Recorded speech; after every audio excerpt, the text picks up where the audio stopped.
elaborate on the economic aspect of the state of his message on the state of the nation. Mr. Speaker, with your permission, I'll refer you to page 3, paragraph 23. Mr. Speaker, I quote, Mr. Speaker, the promise to the Ghanaian people were, however, not kept. In fact, virtually all the targets under the IMF program, as of December 2016, have been missed. Fiscal discipline once again reared its head in the, Mr. Speaker, in 2016 election year. Mr. Speaker, I beg to say that this statement cannot be accurate. Mr. Speaker, I say this obviously for a reason that, the Speaker, in the last administration, I was at the Ministry of Finance as a Deputy Minister. The Speaker, I'm not aware that the International Monetary Fund have conducted a review of Ghana's program for the 4th and 5th review. Mr. Speaker, being 2016 December, in fact, 2016 June and 2016 December. Mr. Speaker, let me emphasize for the purposes of the records and give you the detail as the government of Ghana agreed with the IMF in terms of the target. Mr. Speaker, we had quantitative performance criteria, we had continuous performance criteria and monetary policy criteria. Mr. Speaker, indeed, under the quantitative performance criteria, there was a criteria for us to meet a primary fiscal balance. The IMF established a floor of $2.083 billion. Mr. Speaker, the wage bill, we had a floor of 11.7 billion. Mr. Speaker, net international reserves of Bank of Ghana had a floor of 600 million. Mr. Speaker, what I'm making reference to are public documents that can be found in any or either Bank of Ghana website, Ministry of Finance website, or the IMF website. Mr. Speaker, net change in stock of arrests, there was a ceiling of 2.3 billion. Mr. Speaker, continuous performance criteria, we agreed that the gross financing of Bank of Ghana to government and SOEs, there was a ceiling of 15.8 billion. Mr. Speaker, net accumulation of external arrests was supposed to be zero. Net accumulation of domestic arrests also supposed to be zero. Mr. Speaker, contracting or guaranteeing of new external non-concessional debts, we agreed with the IMF to be $1.175 billion. Mr. Speaker, monetary policy criteria. Mr. Speaker, we agreed that the central bank rate of inflation targeting for 2016 NDA is supposed to be 13.5 plus or minus 2. Mr. Speaker, I can say on authority that what His Excellency the President is saying cannot be accurate, because I know for a fact, Mr. Speaker, I know for a fact, without even the IMF coming to Ghana for a review, some of these quantitative criteria, continuous performance criteria, and monetary policy criteria have indeed been met. Mr. Speaker, I beg to say, Mr. Speaker, that in future, those handling His Excellency the President, Mr. Speaker, I rise on the point. Mr. Speaker, you rise. Yes, Mr. Speaker, my good friend has left government.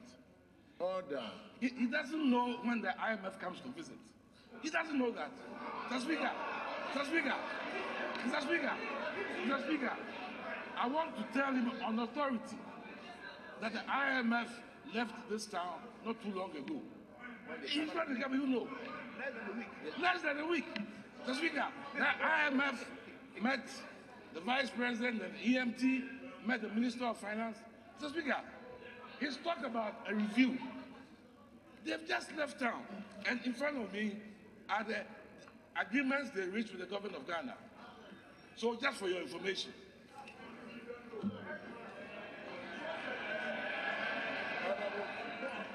Thank you, Mr. Speaker. Mr. Speaker, let me put on record. Honorable, you will go on a moment. Honorable members, let us do a beautiful job without acrimony. Honorable member, you may please continue. Thank you, Mr. Speaker. Mr. Speaker, let me put on record that for the IMF to visit Ghana on a staff visit cannot be taken as a review mission. Mr. Speaker, what my colleague is talking about, Mr. Speaker, I'm surprised he's talking like that because he knows Mr. Speaker, at a point, he was the executive, he was the alternate governor for the IMF representing Ghana. And he knows that a staff mission cannot be the same as a review mission. So what he's making reference to is a review mission, is a staff mission. Mr. Speaker. Mr. Speaker. I think we can all order. We can all be taught without shouting. Honorable, Speaker, you may make your point. I have never been an alternate governor to the IMF. Mr. Speaker, the deputy minister, as he knows, is an alternative governor to the World Bank, not the IMF. At least he should know that. I was never in that position. I was. Never. So don't mislead this house. Honorable, let me continue. Honorable Minority Leader. Mr. Speaker, we have an observation, and I think it's important that we are guided by your guidance and your ruling. We have noted with satisfaction this morning how you've commenced business because of a major debate on an important national assignment. I know that you have ruled, after which the majority leader took the floor, that we should avoid interjections. Mr. Speaker, we respected that. My colleague, the Honorable Osei Anthony Akoto, is being recognized for the second time. Mr. Speaker, let's be guided. If we want heckling to be part of it, let it be part. If it will not be part, it should not be part. It should not. Therefore, we want to respect each other. I think what the majority leader stated must be respected, except that on both sides, we should endeavor to be factual. But we should allow, as Mr. Speaker guided, a free flow of the debate. If you have any information, wait until your opportunity and your turn, and let's respect the Speaker.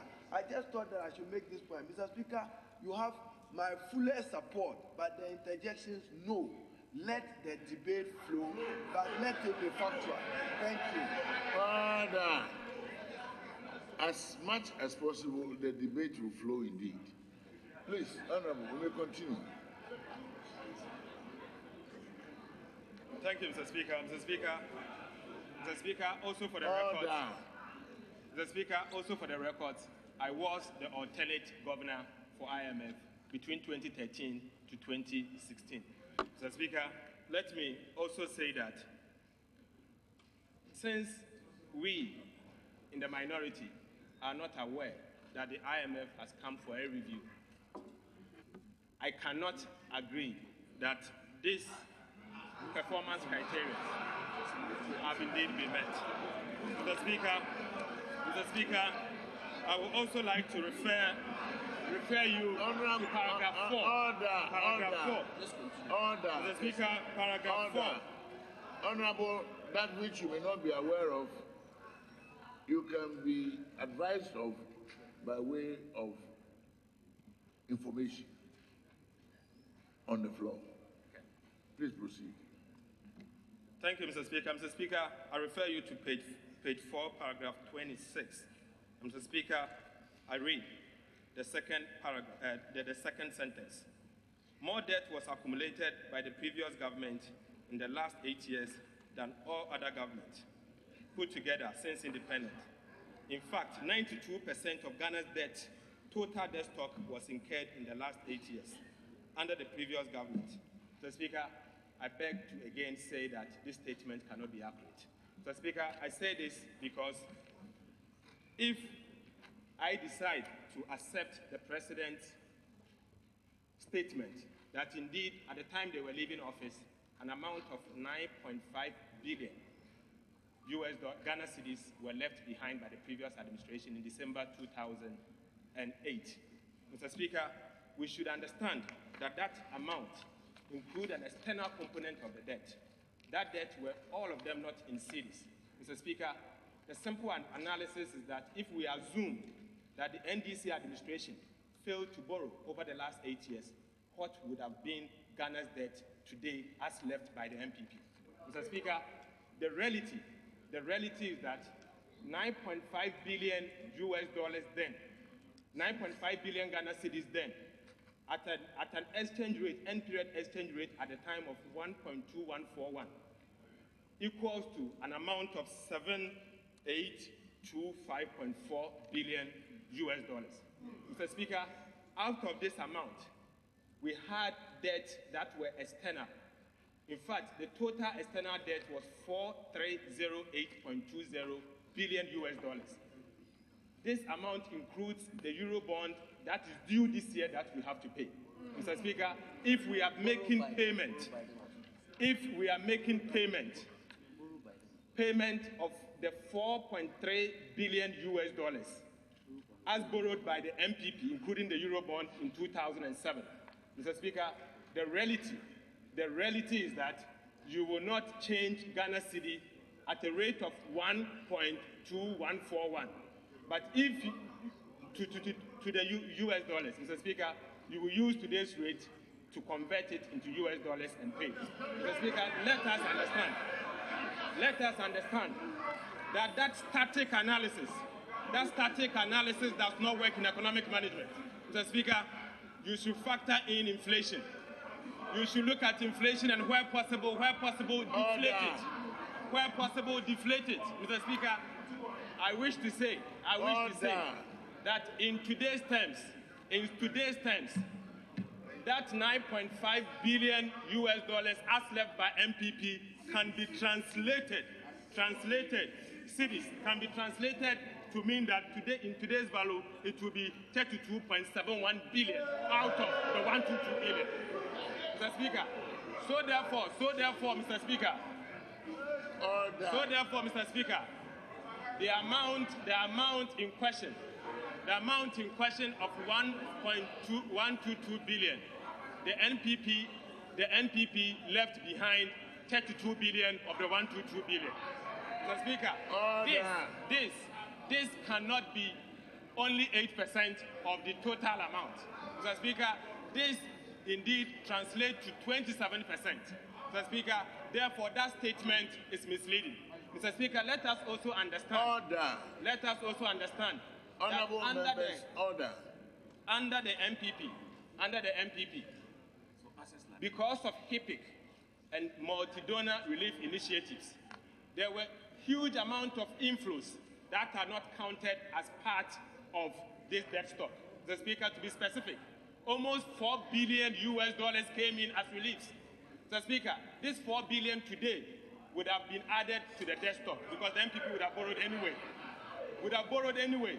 So, Mr. Speaker, that statement is quite misleading. Mr. Speaker, I move on to the next point. Mr. Speaker, His Excellency the President. His Excellency. Honorable members, order. His Excellency the President, in delivering the State of the Nation's address, mentioned emphatically that the debt to GDP is 74%. Mr. Speaker, he didn't leave it there. He went ahead to say that the real GDP growth for 2016 is 3.6%. Mr. Speaker, I am not aware that the Ghana Statistical Service has announced the real GDP growth for the year 2016. Mr. Speaker, the Ghana Statistical Service, as we speak, are working on it. Mr. Speaker, the 3.6% can only be provisional. Mr. Speaker, for the records, it's important that we say that the 3.6% is provisional. Mr. Speaker, if he had said provisional, Mr. Speaker, I wouldn't have gone there. Mr. Speaker, because he was emphatic with 3.6%. Mr. Speaker, he went further to say that this is the worst in 23 years. Mr. Speaker, let me also say that in 1994, the real GDP growth was indeed 3.3%. From 1994 to 2016 cannot be 23 years. It is 22 years. So next time be average. Mr. Speaker, let me also say that oftentimes our brothers opposite, Mr. Speaker, the argument has always been the fact that growth is actually declining. Mr. Speaker, you can only assess a government based on the performance over a period. Mr. Speaker, the NDC ruled for 8 years. Mr. Speaker, I challenge our colleagues to judge us how we grew the economy in the last 8 years and compare it to their records. Mr. Speaker, let me give you some statistics. Mr. Speaker, let me give you some statistics. Mr. Speaker, in 2001, the real GDP growth was 4.1. Mr. Speaker, in 2008, the real GDP growth was 4.5. Mr. Speaker, in 2003, real GDP growth was 5.2. Mr. Speaker, in 2005, the real GDP growth was 5.8. Mr. Speaker, in 2006, the real GDP growth was 6.1. Mr. Speaker, in 2007, the real GDP growth was 4.3. Going down. Mr. Speaker, the real GDP growth for 2008 was 9.1. Mr. Speaker, this means over the 8 years under the MPP, the average real GDP growth was 5.6.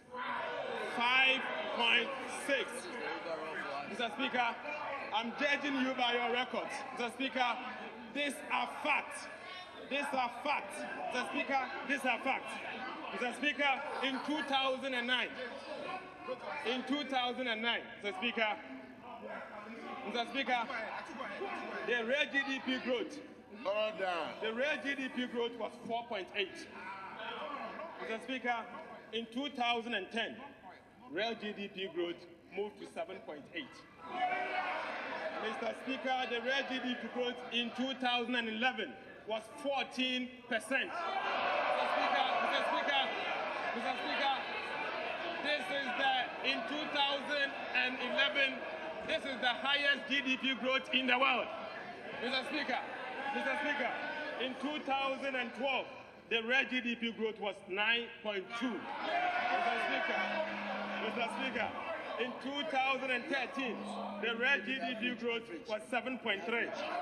Mr. Speaker, in 2015, it moved to 3.8. Mr. Speaker, even if I decide today to agree with the president that the provisional GDP growth for 2016 is 3.6, Mr. Speaker, this will give us an average of 6.8. 6.8. Mr. Speaker,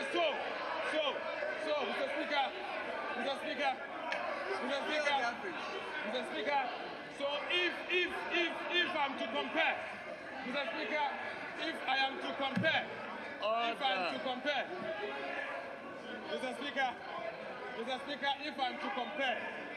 the performance of my brothers and the performance of us here, Mr. Speaker, 8 years to 8 years, Mr. Speaker, they grew the GDP, the gross domestic product, on average by at the rate of 5.6%, Mr. Speaker, as compared to NDC's 6.8% on average. Mr. Speaker, so in terms of economic performance, Mr.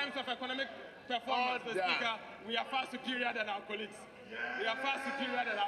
Mr. Speaker, let me move on, Mr. Speaker. Honorable, we've had additional 5 minutes. Mr. Speaker.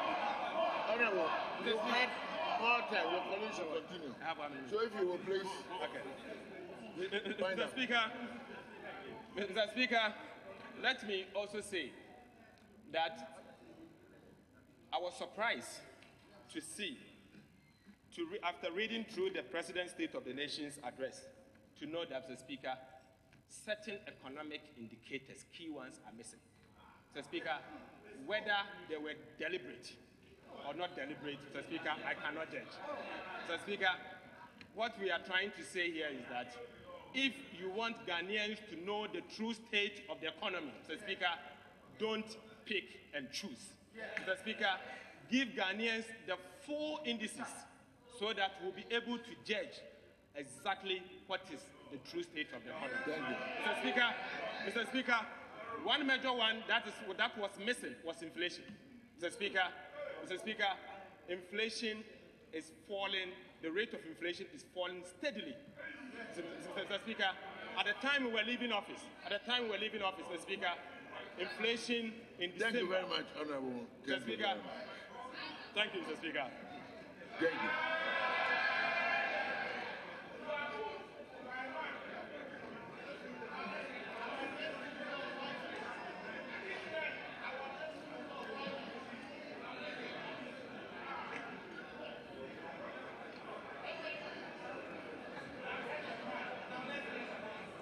Order.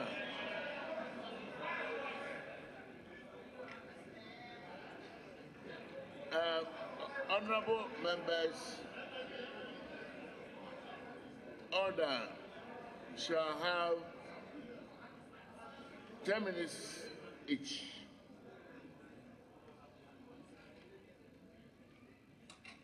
Honorable Dr. Asibiyewa. Thank you, Mr. Speaker. Mr. Speaker, our economy has been a mess for a very long time. It started the moment President Mahama took over in 2012. You'll recall that in 2014, they invited us to Senchi. We didn't go because we knew nothing good was going to come out of Senchi. Then they continued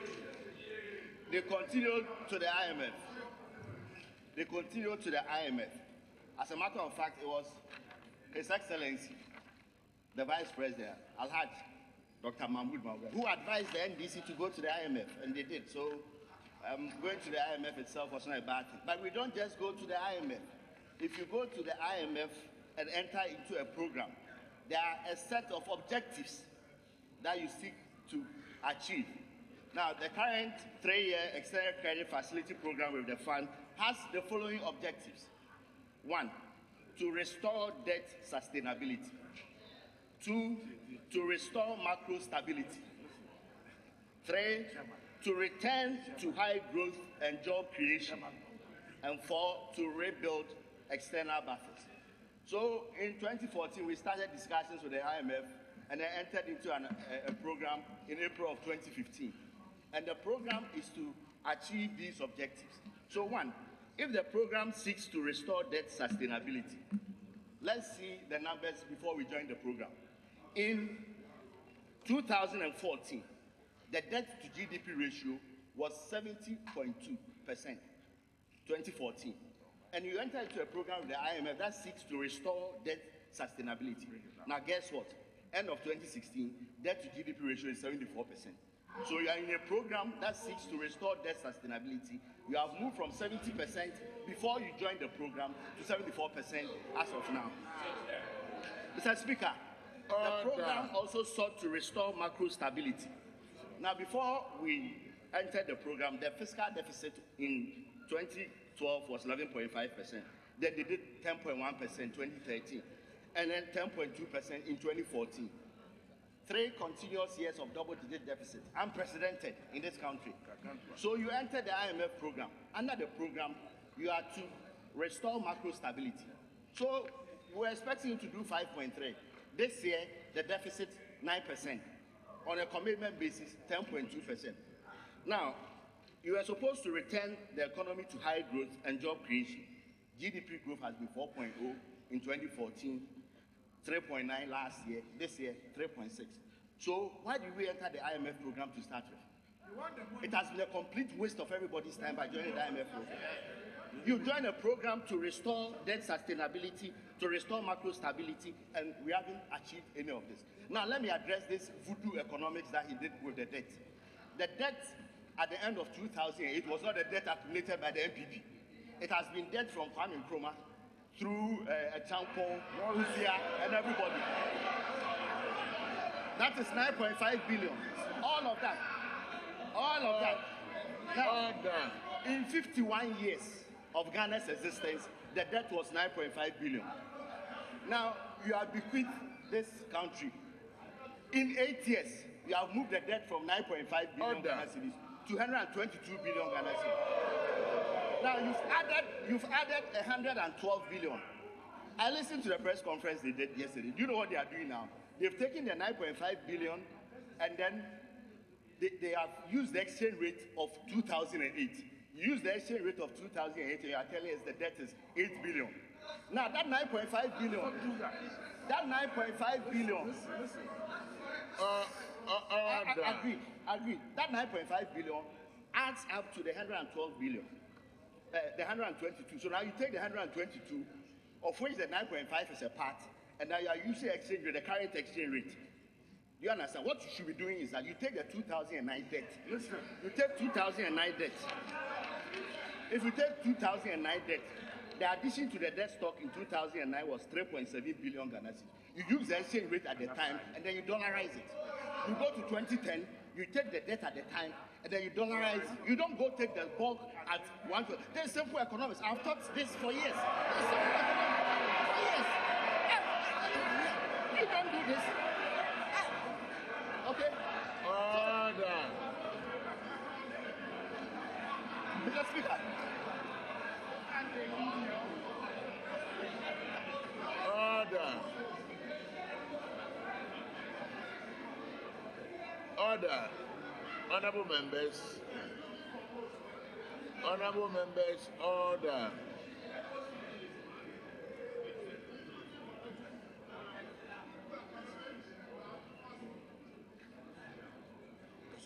Mr. Speaker, the former Deputy Minister mentioned inflation. For starters, the President was not here to deliver a budget statement. It was a State of the Nation's address. Now, granted that he didn't mention inflation, inflation end 2016 was 15.8%. Under the program with the fund, you were supposed to achieve a single digit inflation. Should we applaud your efforts for ending at 15.8%? Okay? Not a single indicator has been met under the IMF program. Now, the President mentioned, and I repeat here, that we have uncovered 7 billion new arrears. 7 billion. This was not disclosed to the transitional team. 7 billion arrears. If you have circumvented, anyone, laid down. any member who is unduly interrupted will be credited with interruption time.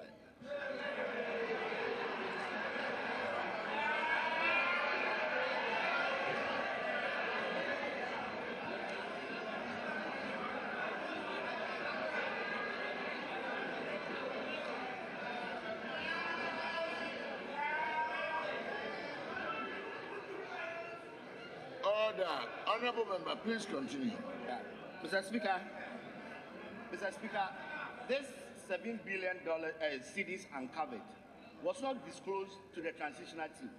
It was only when we interrogated the fiscal data that we realized that some 7 billion had been hidden somewhere. Matter of fact, this is criminal. And if you go to the Public Financial Management Act, some processes have been circumvented. And we'll be revisiting this matter in due course. Mr. Speaker, what is serious is that the arrears spanned the period 2014 to 2016, which means that when we started negotiations with the fund, there wasn't full disclosure. Now, granted that the arrears spanned 2015 and 2016, where we were under the fund program, under the program, we were not supposed to accumulate new arrears. So somebody was sitting at the finance ministry and hiding this from the purview of the books of government. Mr. Speaker, if you look at interest rates, they mentioned that now T-bill rates hover around 16%. They are not telling you the truth. When they go for auction, they don't take all the bids that come in. The Eurobond, which is supposed to go finance infrastructure programs, are then added on to the money that they need from auction. So the monetary policy rate itself, the rate at which banks borrow from the central bank, is 25.5%. So do not be fooled that T-bill rates are actually 16%. They are not. They are massaging the numbers. That's why the T-bill rates hover around 16% right now. Mr. Speaker. Mr. Speaker. Order. Mr. Speaker. On exchange rate, under the NDC, our currency was the worst performing currency in all of sub-Saharan Africa. Thank God. Thank God good managers of the economy have come. Thank God good managers of the economy have come. As indicated earlier, the budget is coming in next week, a week today, and we are going to roll out programs for you to see that incompetence, mismanagement have no place under Cuba. Thank you.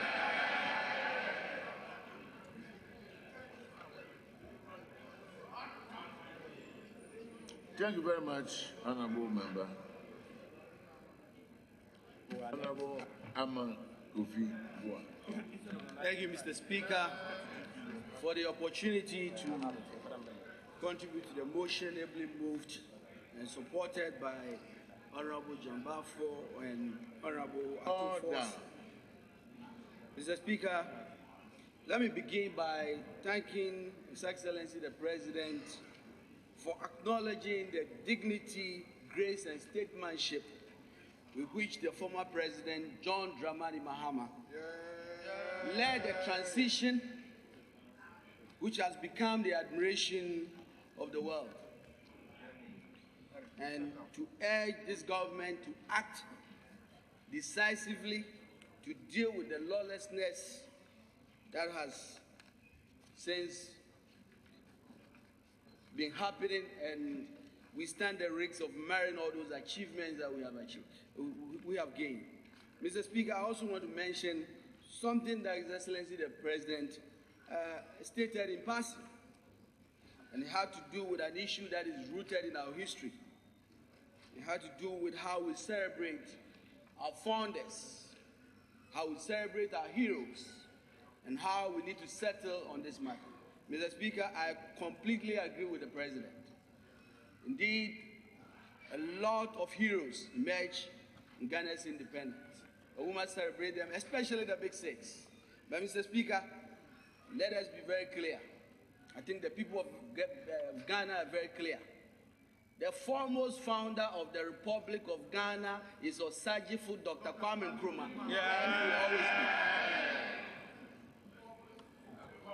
be. Mr. Speaker, he's the founder. Mr. Speaker, he will always be. Mr. Speaker, the President also began the story of the energy sector by announcing to Ghanaians that they have inherited a net debt reaching $2.4 billion as of December 2016, and that $800 billion of that debt is owed to Ghanaian banks. What the President didn't add was the span of how much this debt has been created. And let me make it clear. This is not a debt that has just been created in the last 4 years. This debt spans 4 governments, including the 8 years of the MPP. And Mr. Speaker, if you recall, in 2009, our late President John Evans Atamel stood in this house and recalled the opipim that has been left for the NDC in the energy sector. Mr. Speaker, but it is important that we understand how we came to this debt and what the NDC government has done about dealing with this debt. Why we accumulated this debt, Mr. Speaker. One, we know that when we came, we started off, we had so much hydro, we didn't know what to do with it. We were even supplying electricity to our neighboring country. In fact, Benin caused electricity at Kosombo. That is how much power we had. But over the years, Mr. Speaker, and so we were giving subsidies. There were subsidies on kerosene, petrol, marine gas oil, on subsidies on everything.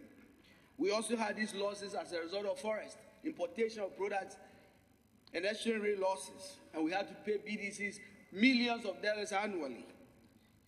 Mr. Speaker, we also know that ministries, departments, and agencies, over 700 secondary schools, institutions, universities, all we had to do every year was just use the electricity and send the bill to the Ministry of Finance.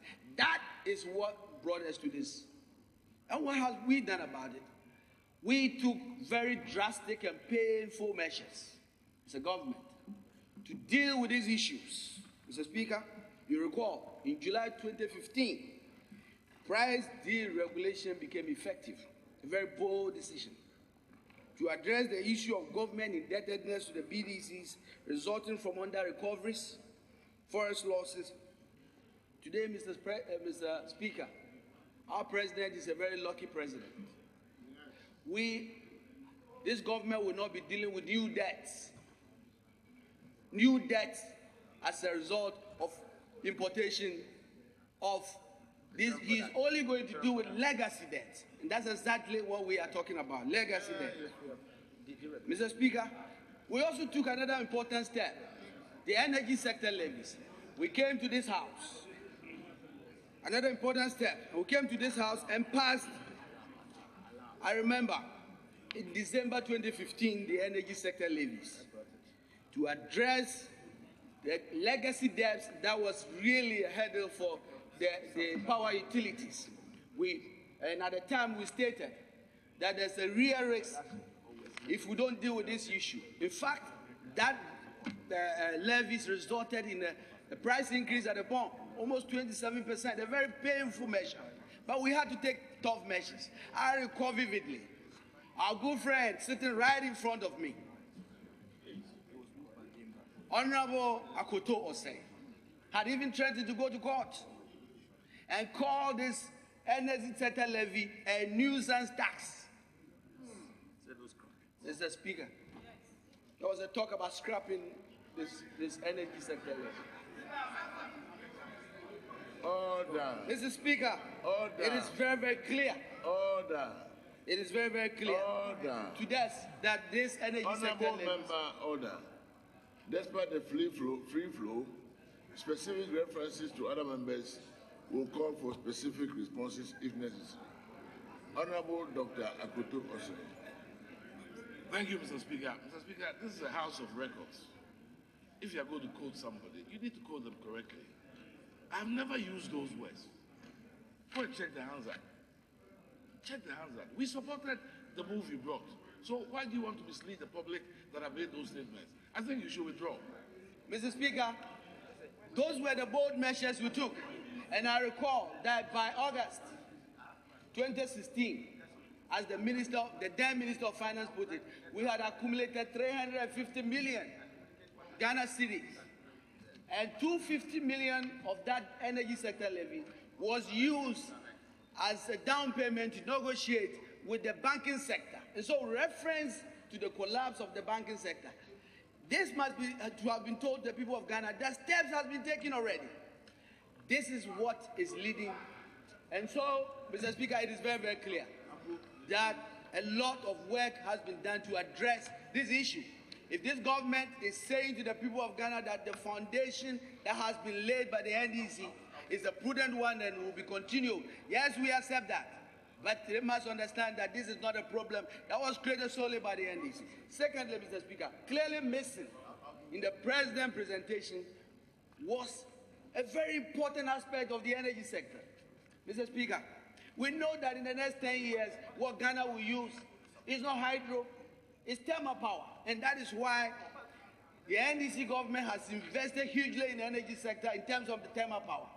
And never in the history of this country has the president and the government infused additional power in 4 years than under the President John Mahama. Yeah. Almost 800 megawatts.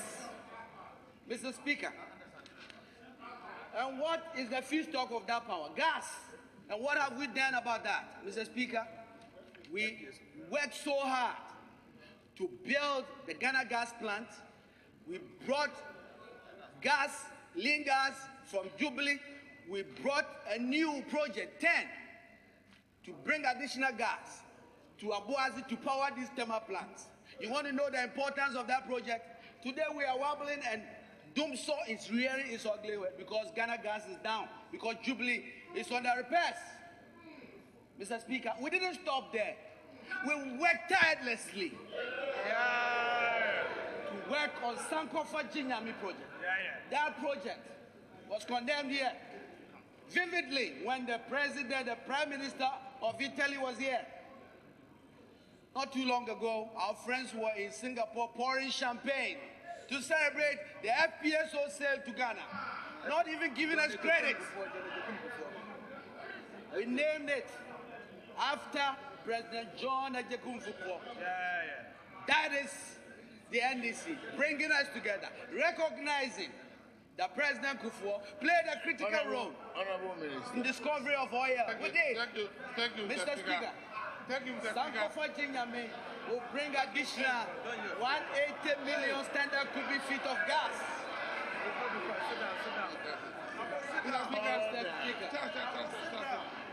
Mr. Speaker. Order. Mr. Speaker, the Honorable former Minister for Petroleum something refuses to tell Ghanaians that under his watch, Ghana lost a whopping sum of 3.2 billion for delays in the gas infrastructure project. Did you tell Ghanaians? Mr. Speaker, he calls some people his friends. He calls some people his friends, pouring champagne. Who are your friends? Who are your friends? Mention their names, pouring champagne. Mr. Speaker, at the time what was said, Honorable, you will. Mr. Speaker, I'm concluding. Mr. Speaker, lastly, Mr. Speaker, we heard the President state. He indicated in his address that VRA and Greco will be listed on the Ghana Stock Exchange. Mr. Speaker, what does that mean? Is that a code word for privatization? It is. I hope not. But Mr. Speaker, we are ready and listening and understanding what this means. And the people of Ghana are ready to engage in this discussion. Mr. Speaker, I want to thank you for the opportunity, but it is very, very clear that we laid a solid foundation in the energy sector. Thank you, Mr. Speaker. Honorable order, Honorable Akufo-Addo. Mr. Speaker, I beg to second the motion, ably moved by. Sorry. I beg to. Sorry. I beg to support the motion, ably moved by the MP for Wenchi. Asking this honorable house to thank His Excellency the President for the message on the nation of the states of the nation, which he delivered in Parliament on Tuesday. In doing so, Mr. Speaker, I wish to acknowledge that it's a beautiful thing when you have a former member of Parliament ascending to the high seat of presidency. It does honor to us, and this back-to-back from President Mahama to now President Akufo-Addo. And in the delivery, you can clearly see that these are people who have been in this house and therefore understand the chemistry of this house. And it was beautiful to see. I noted also, Mr. Speaker, that our President indicated very clearly that he is a man in a hurry. And I took very good note of that statement. It will be interesting to know whether he meant that he's clearly aware that he has exactly 4 years, and after 4 years, the government or the NDC will be back again. So it's indicating that he's in a hurry to make sure he finishes his 4 years very quickly. And we wish him well. Mr. Speaker, it's important to acknowledge that the President needs to... Mr. Speaker, it's important to acknowledge that the President quickly needs to hurry and hurry down from the mountain of promises and come down to the valley and the plain of reality. Honorable Majority Leader. Mr. Speaker, my colleague, the Honorable Fifi Kwete, appears to be somewhere else. Very uncharacteristic of him. He first began by saying that he wants to second the motion that has been seconded already. Now, Mr. Speaker, he makes a very dangerous statement that the NDC, a very dangerous statement. Mr. Speaker, our colleague says emphatically that the NDC will be back after 4 years. Mr. Speaker, he's not saying that they may be back. He says they will be back, willingly. Mr. Speaker, that is a very dangerous statement. Reasonable. It means that the colleague has something under his sleeve that is not known to this country.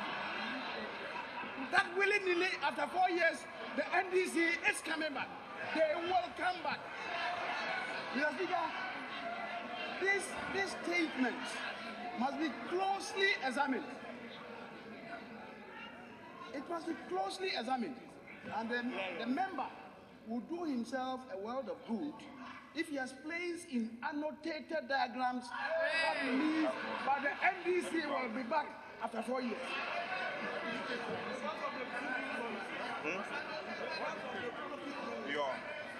Thank you very much, Mr. Speaker.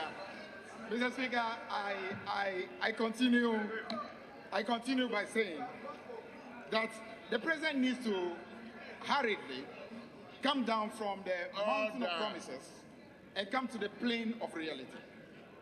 And in that plane of reality, the President needs to acknowledge that even though he's meeting an economy that obviously is facing challenges, the economy he's inheriting in 2017 is a far better economy than the predecessor government inherited in the year 2009. Mr. Speaker, Order.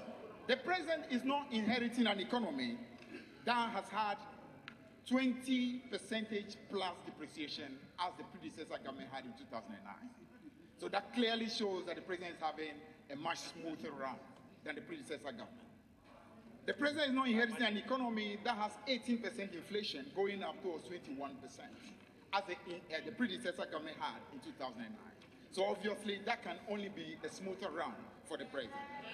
The President obviously is not inheriting a deficit of nearly 15% on cash basis, and on commitment basis, 22%, as happened in the year 2009, as the predecessor government had. The President is not inheriting a situation where a fiscal overrun was missed by over 10%, as happened in the year 2008.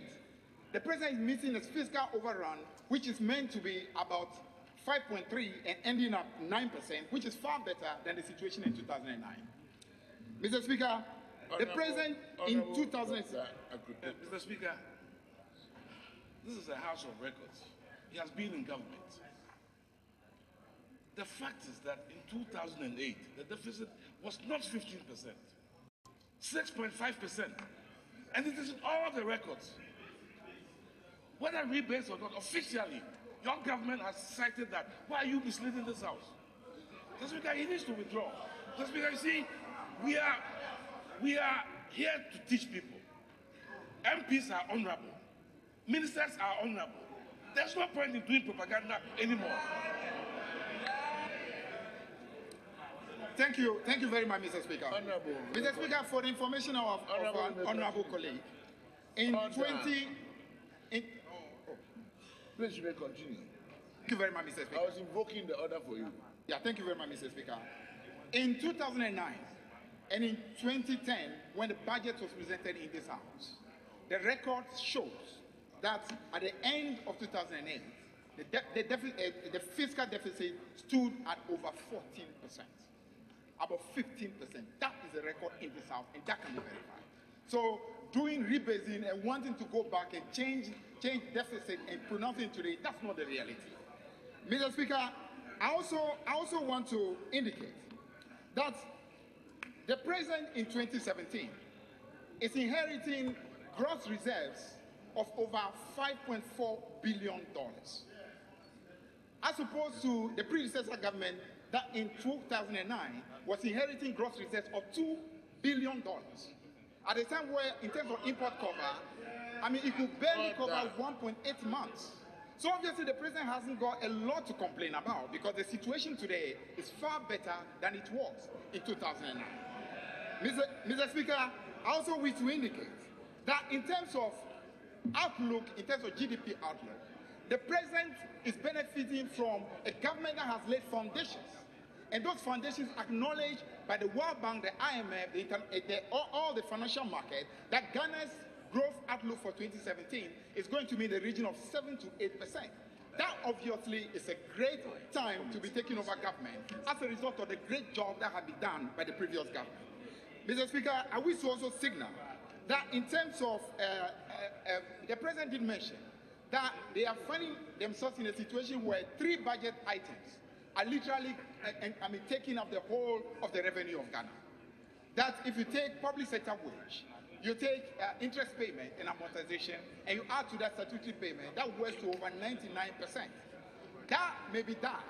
But let me remind Mr. President that between 2013 and 2014, if you added those 3 together, we're looking at over 115%, sometimes 120%. So the situation the President is meeting today is clearly a much better situation than the previous government met, and did not just meet, but fix it. So it will be good to let the President understand that even though he's in a hurry, that hurry must begin by acknowledging that a solid foundation has been laid for him that is supposed to be helping him to move his race on.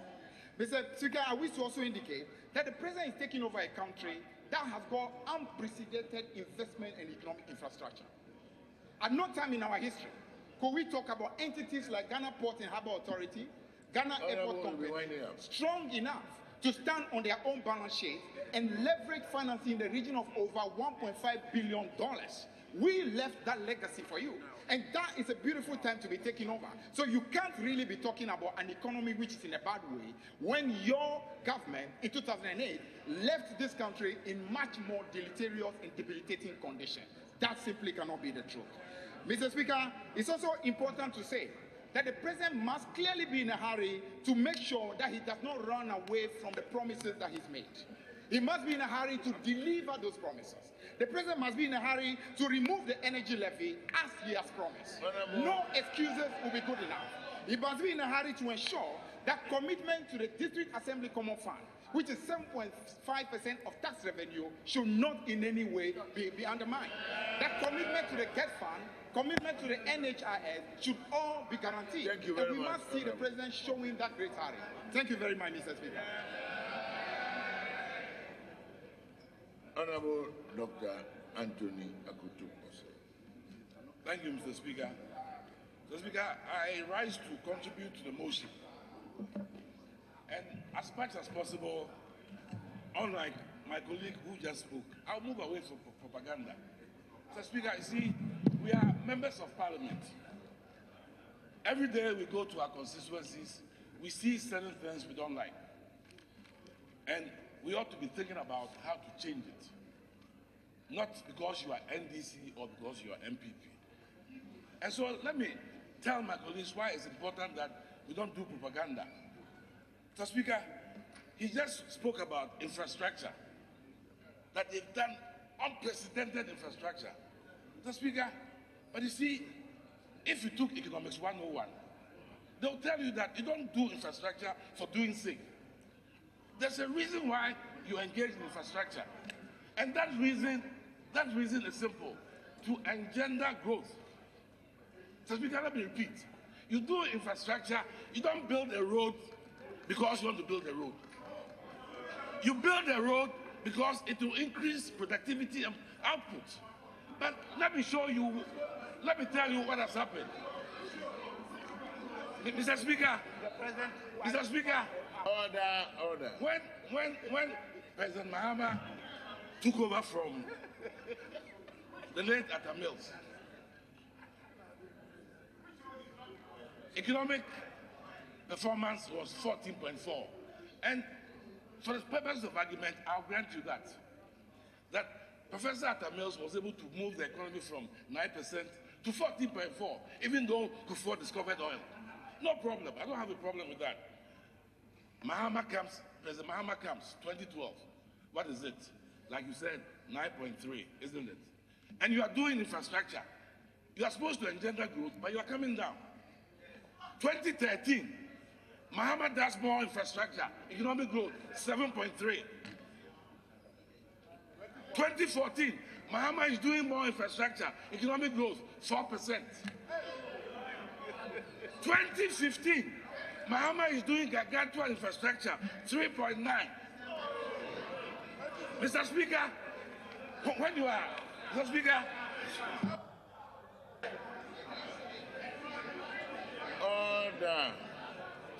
Honorable Second Deputy Speaker. Thank you very much, Mr. Speaker. Order. I'm enjoying the debate, but I think that my very good friend should at least refer to him as President Mahama. It's very important. We should respect each other. Mr. Speaker, Mr.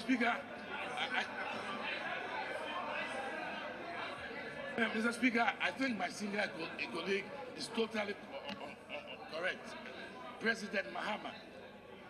Mr. Speaker, that notwithstanding, you see, my colleagues have been talking about unprecedented infrastructure, and we ought to be seeing growth going up.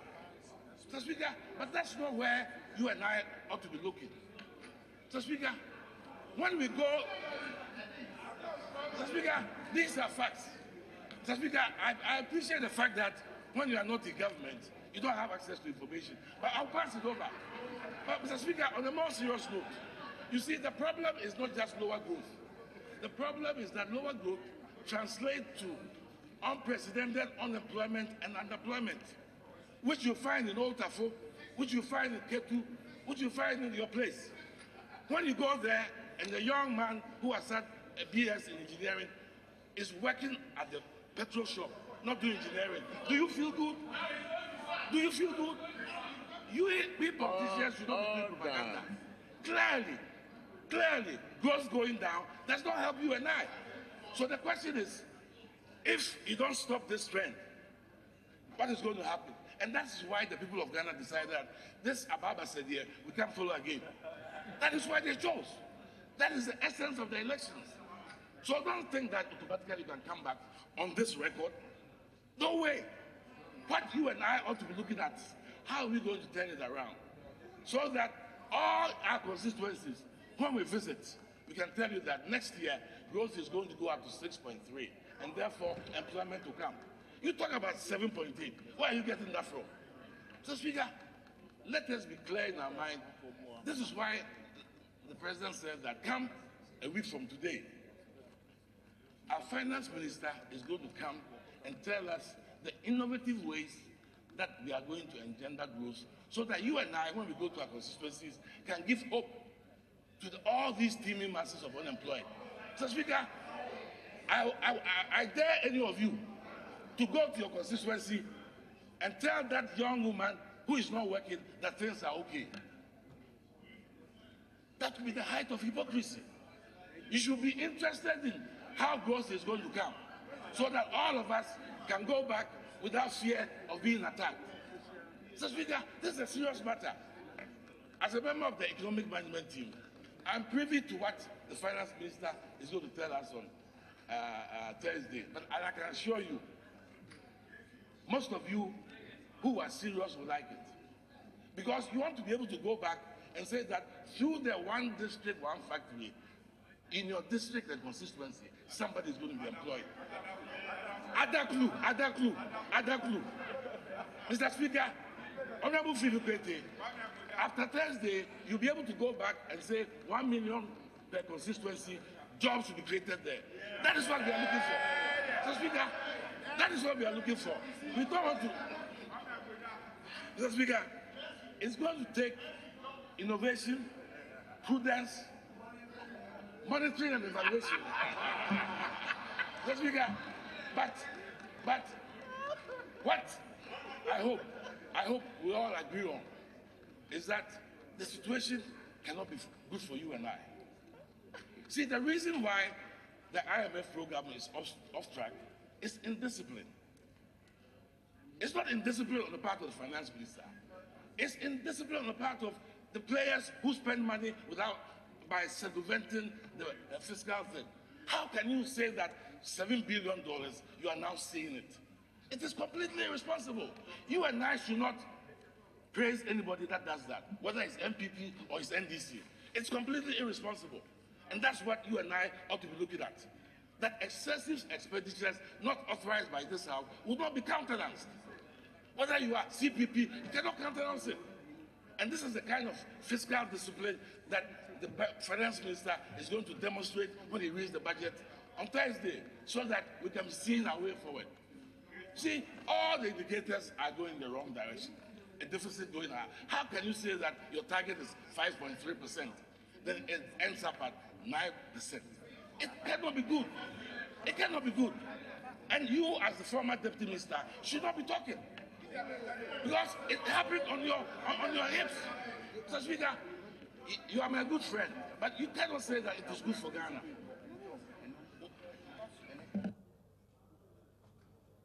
Honorable Minority Leader. Mr. Speaker, I respect your guidance and ruling, but my senior colleague just referred to my colleague, the Honorable Akufo-Addo, former Deputy Minister of Finance, and pointed at him that he should not be talking. Mr. Speaker, the man is an elected representative. His primary role is deliberation and to talk.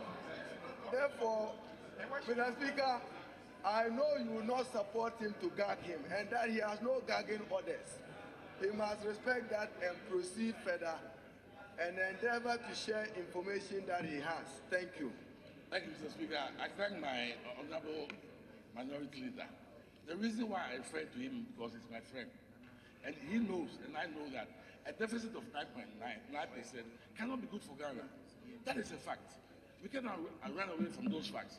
That if I move from 14.4% to 3.6%, it cannot be good for us. That is what I'm saying. So here, there should be a consensus that the trends must be reversed. So if Honorable Fifi gets up and saying that the president is inheriting a good foundation, it's false. It's false. You mean you go to your constituency, you see all those teeming unemployed, and you say the economy is good. I mean, if I were them, I don't want to use the word I'll use for you. But you should not be happy. That is why we are here. That's why we are here. So I crave the guidance of my colleagues. Let us leave the propaganda aside. Let us accept the facts as they are, as the president put it to us, that the state of the nation is not good.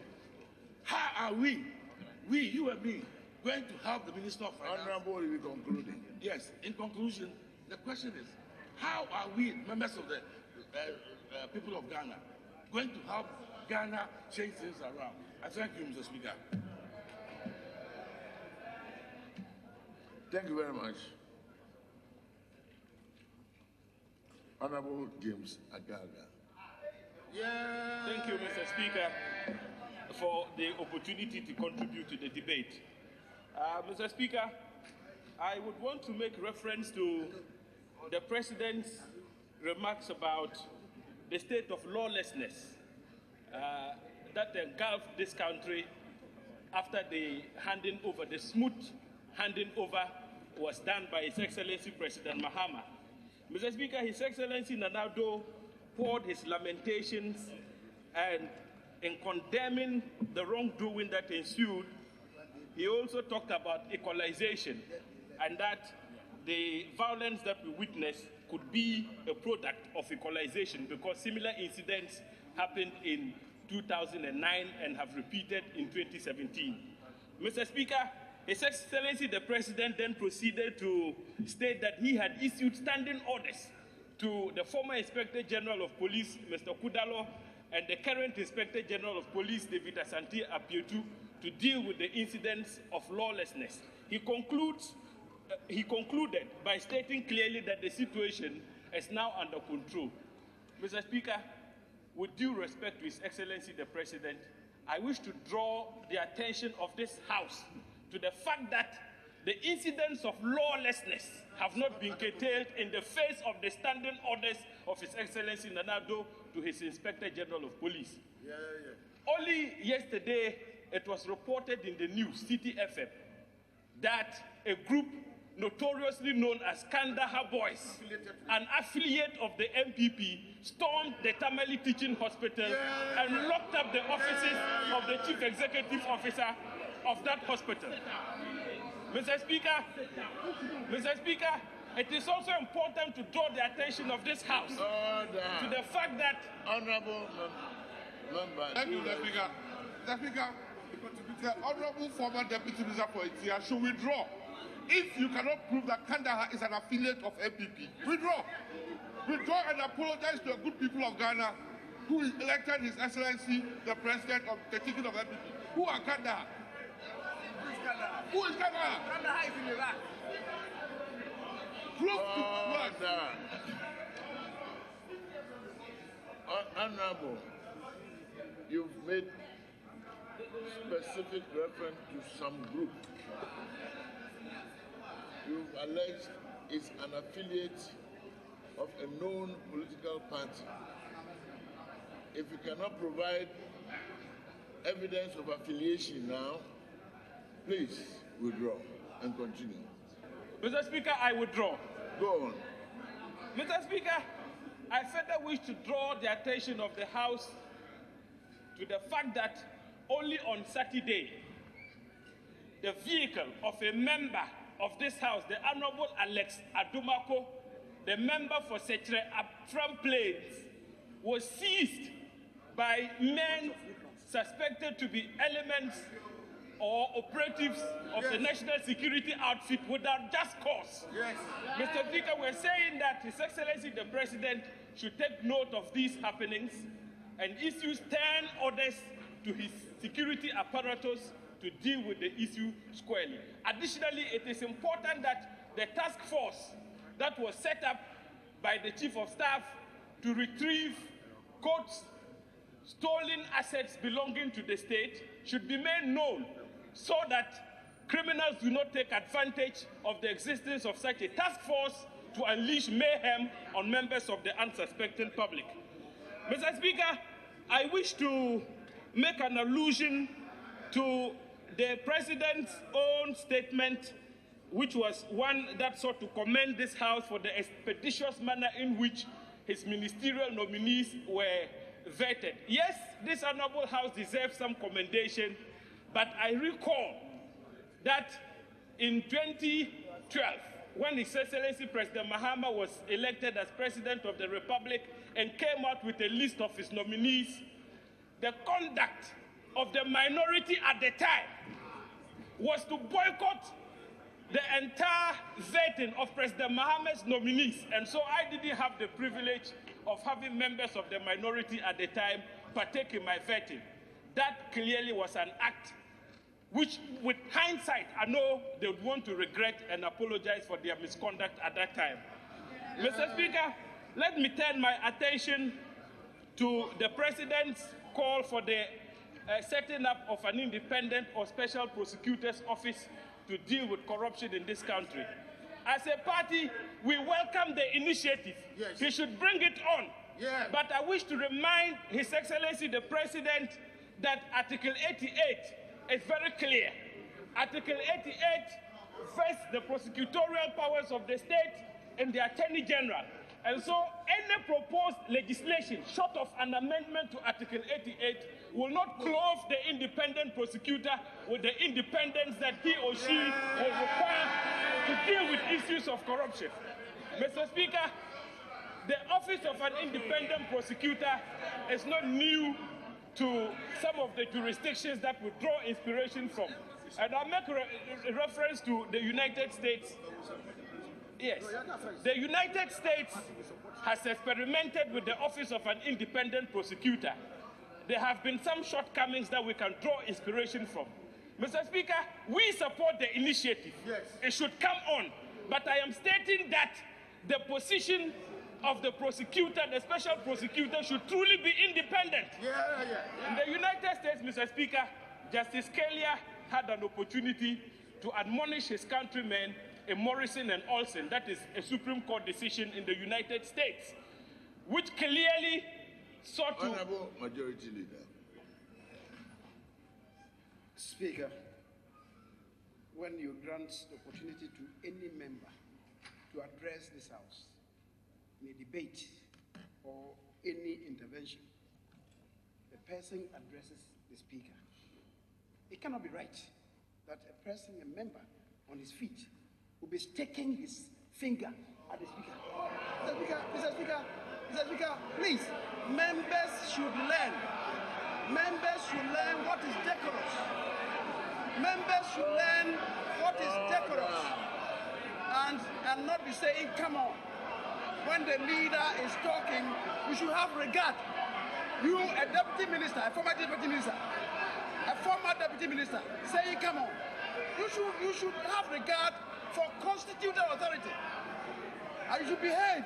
You should not behave as over-pampered school children. You shouldn't. There should be decorum in this house.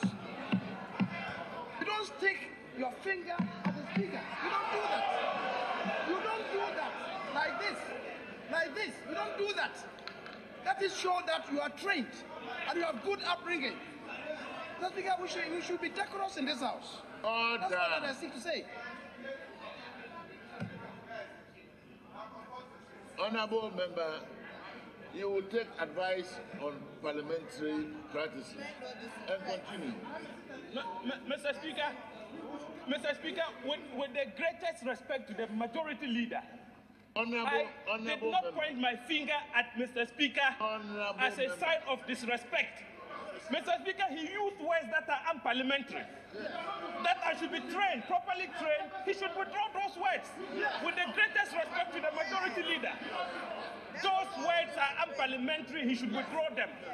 Honorable member, just control your hands and proceed.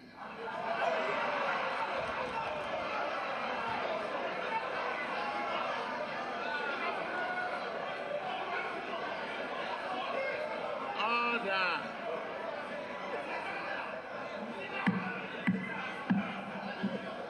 Honorable member. Honorable member. Honorable member. Thank you, Mr. Speaker. Thank you, Mr. Don't worry about that. Thank you, Mr. Speaker. The Hansard will capture your words. If you just go on and let your words be that which matter. Please control your hands and proceed. Please. Mr. Speaker, thank you. Thank you for the opportunity. I shall restrain myself in the course of the debate. Right Honorable Speaker, I just want to draw this House attention to Justice Scalia's admonition in Morrison and Oslo. That is an American Supreme Court decision. Justice Scalia's dissenting view was to the effect that we must take note of how an overzealous and an unaccountable independent state prosecutor could unleash havoc on the authority of the executive if care was not taken. And so, in as much as we are ready and welcome the idea to set up the Office of the Independent Prosecutor, we need to know from His Excellency whether he's going to amend Article 88 or merely introduce a legislation which would make the Office of Independent Prosecutor subservient to the Attorney General. Yes. If that is his intendment, with due respect, Mr. Speaker, I am saying that would merely be duplicating state agencies, and we all know the attendant implications in terms of cost on our national budget. And so we need to take note of all these things in crafting a legislation. When the legislation comes before this honorable House, we shall debate it. Right Honorable Speaker, let me touch on my very last point and conclude. His Excellency talked about retooling the armed forces so that their combat readiness is not in question. He also talked about continuing with the recruitment drive that the administration of President Mahama started to ensure that we reach the UN benchmark of 1 police officer is to 500. Mr. Speaker, I wish to inform this honorable House that starting from the year 2010 to 2015, the government of the NDC increased the police population from 23,000 to over 32,000, and that brought the figures close to the UN benchmark. And so I want to draw the attention to the fact that if they are able to achieve the benchmark, it is work in progress. It is nothing that is exclusive to them, and they cannot claim absolute ownership of that. Thank you for the opportunity, Mr. Speaker. Honorable Ricketts Hagan.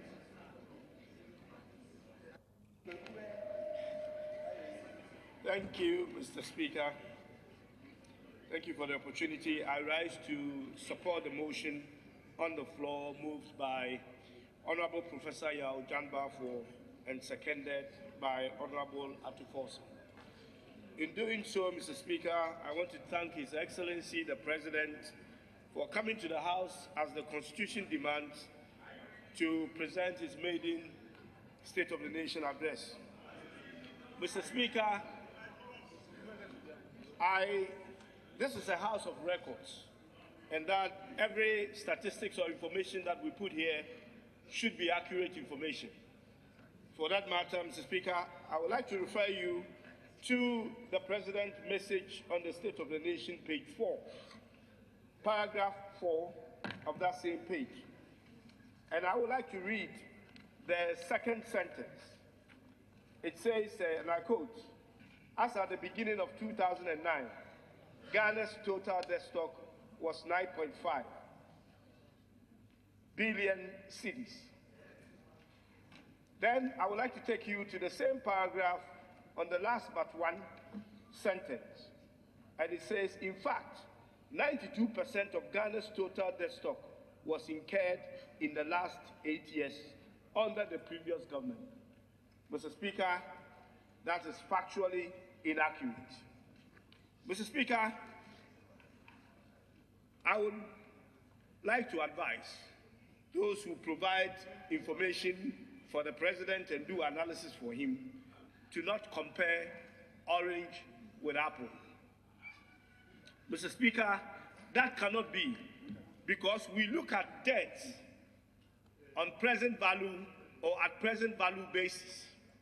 Therefore, you cannot convert one debt using previous exchange rates and compare it to another debt with present exchange rate and come out and say that 92% of that debt was incurred by the previous government. Mr. Speaker, the debt of the NPP government left in 2009 on present value basis is not 9.2, it's not 9.5 billion. Honourable Member, hold on. Honourable Member for do you have a point of order? It is so. Mr. Speaker, the Honourable Member on the other side is grossly misleading the House. Mr. Speaker, he has rightly quoted what Mr. President said with regards to the debt stock. And he goes further to say that that is inaccurate. It is expected that in saying the fact as provided in this document is inaccurate, he would have another evidence to support. Except that, Mr. Speaker, he is only arguing and claiming that the means of computation and all that are wrong. But it is important that once you straight away say that somebody's set of facts are not correct, you would immediately quote a source which you think is more accurate. I think it is only fair. Mr. Speaker. Thank you. Honourable Member, continue. Thank you very much, Mr. Speaker. Mr. Speaker, once again, I would like to say that the two sentences that I've read are totally inaccurate. Mr. Speaker, as I said, this is a house of records, and therefore any information that we deliver here should be the accurate information. Mr. Speaker, based on the right exchange rates, on what they have done to arrive at this 92%, the actual figure, Mr. Speaker, and I can provide the analysis, should be 32.71 billion Ghana cedis and not 9.5. Mr. Speaker, if you take that 32.71 billion and take it out of the 122 billion Ghana cedis, which is the debt as it stands today, Mr. Speaker, that should give you 71.5% and not the 92% that has been stated here. Mr. Speaker, it is important that we present the right facts to this House. Mr. Speaker, as I said, this is a house of records, not a campaign platform. Mr. Speaker, I also want to go on to say that the budget looked a bit biased, to say the least, His Excellency the President, the state of the nation, sorry. Mr. Speaker, when I sat here to listen to the President's State of the Nation, sometimes I thought he was actually reading the budget. He was reading his own budget because he was churning out numbers, and a lot of the numbers turned out to be inaccurate. Mr. Speaker, I want to go on by saying that there was a missed opportunity by His Excellency the President to tell us how a lot of things, the State of the Nation was supposed to give a broad policy direction as to His Excellency the President's vision and plans, but he missed the opportunity to mention key policy items and actually tell us how those things are going to be funded. We are expecting the Finance Minister, obviously, to come to the House and put a meat on His Excellency the President bone that he left us.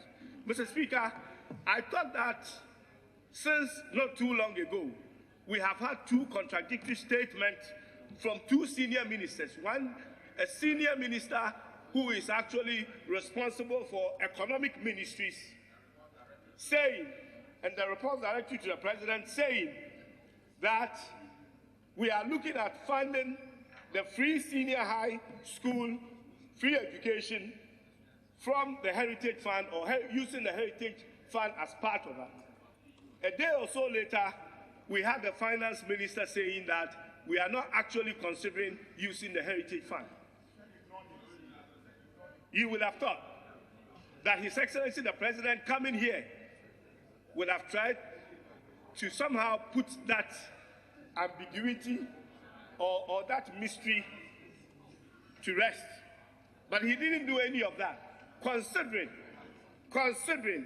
that free senior high school is going to be one of the biggest expenditure items in our budget for the next many years to come.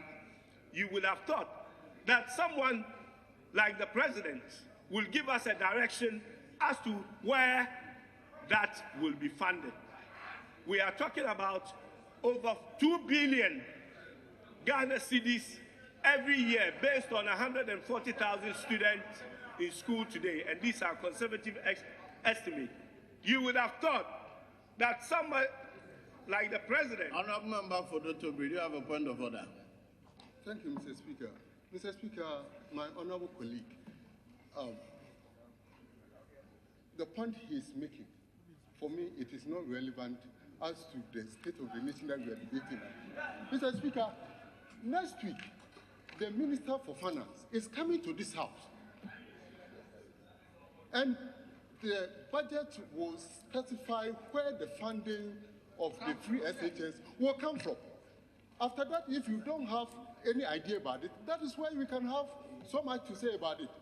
The President is ready and the government is ready to implement the free SHS. Wait for the budget.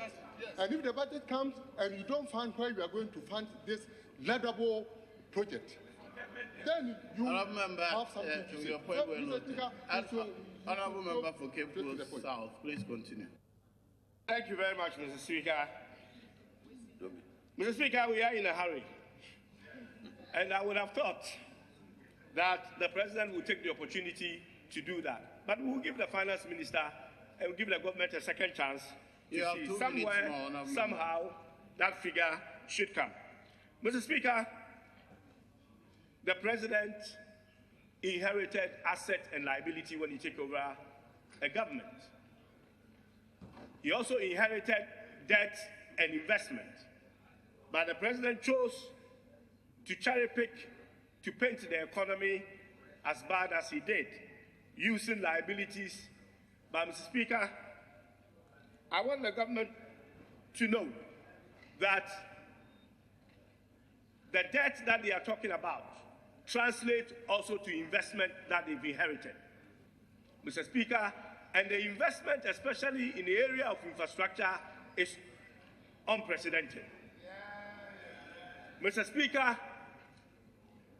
the loans and the debt that the MPP government sees is what translates to an investment in the Kaswa interchange. Mr. Speaker, it is what translates into investment in the circle interchange. Mr. Speaker, it is what translates into Takoradi and Temaport expansions. Mr. Speaker, it is what translates to Tamale Airport expansion. Mr. Speaker, it is what translates into community-day secondary schools, hospitals, and the roads that we see on the length and the breadth of this country. Mr. Honourable Member, conclude. Mr. Speaker, the Eurobond, Mr. Speaker, and I would like to end with this.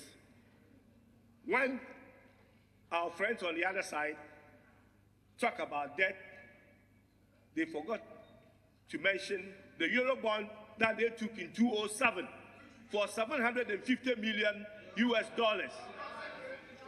Mr. Speaker, they forget about the Gang of Four, which the NDC government had to come and pay. These borrowings were done with nothing or no plan to pay for them. Mr. Speaker, some of the money that the NDC government borrowed, especially the first Eurobond that the NDC government took, $250 US was used to pay down the debt. $1 million was used to pay down part of this $700 million debt. Mr. Speaker, as we stand today, the $250 million debt that is due this year now you may resume your seat. is left with $150 million for this government to pay. Credit should be given to where credit is due. Mr. Speaker, with these few words, Honourable I thank you.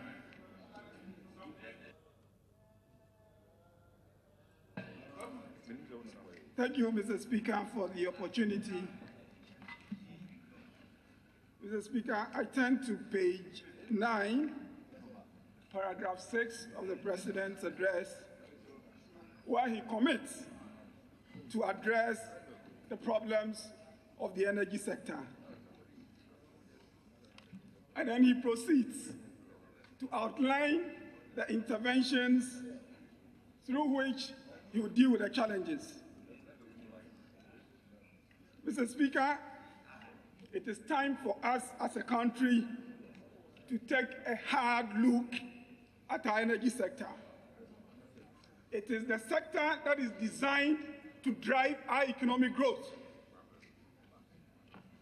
And yet, as the President indicated, it is probably the most distressed sector. We have two off-takers, ECG, supplying to some 2.6 million customers, some 90% of the power we produce, and NECO supplying the remaining 10%. The truth, Mr. Speaker, is that when they sell, they make losses. I'm saying that when they sell the power, they make losses. Transmission losses, wastages, and corruption.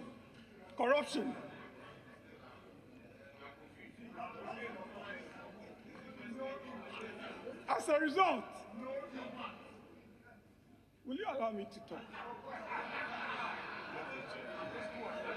As a result, Mr. Speaker, those producing the power have also become distressed. The result is the doomsaw and the erratic power supply that we have experienced in recent times. $2.4 billion US. Mr. Speaker, the people of this country have to look for the money to pay this off. The previous administration, the Mahama government, attempted to deal with these challenges, but they failed. We have seen the setting up of clearinghouses to deal with the energy sector problems that failed. it has been indicated that the energy sector levies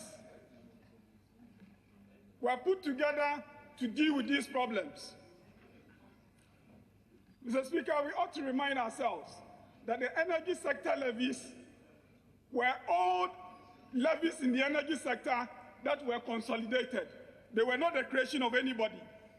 But perhaps the worrying observation that we can make as a country, Mr. Speaker, is that the money that is supposed to have gone into dealing with some of the indebtedness of the energy sector in the last 6 months of 2016 were used to procure crude oil and gas to power our generators, to pretend that somehow we have dealt with the problems of the sector because we do not have done so.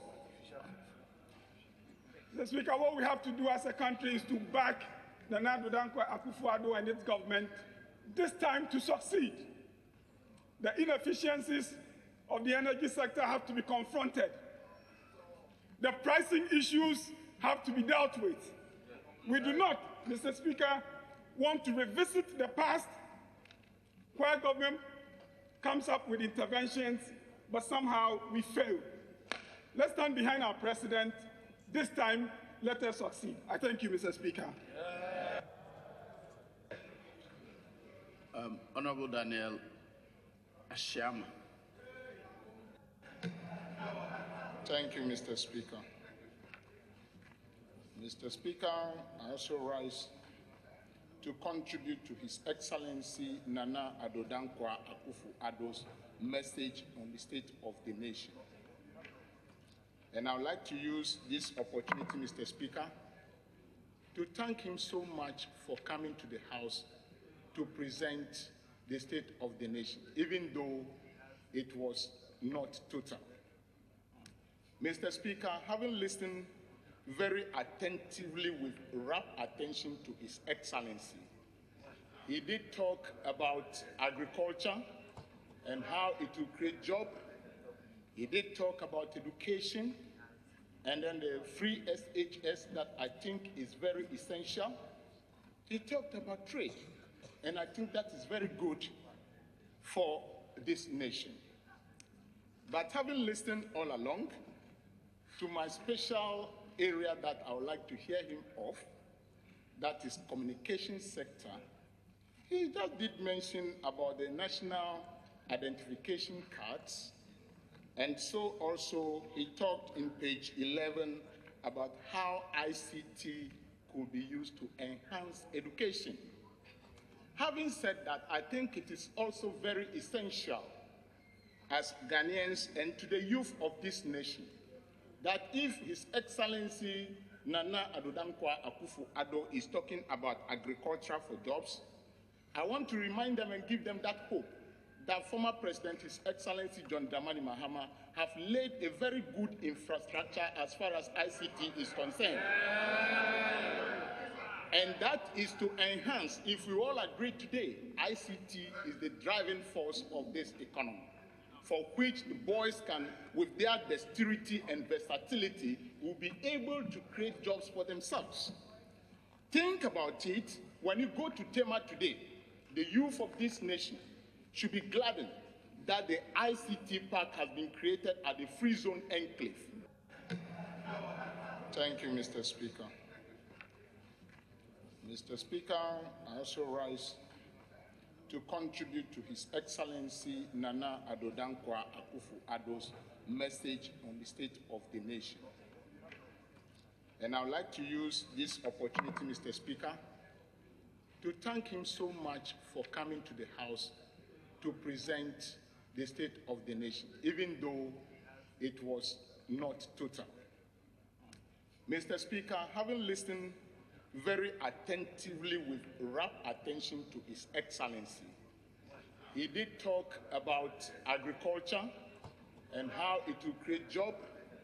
He did talk about education and then the free SHS that I think is very essential.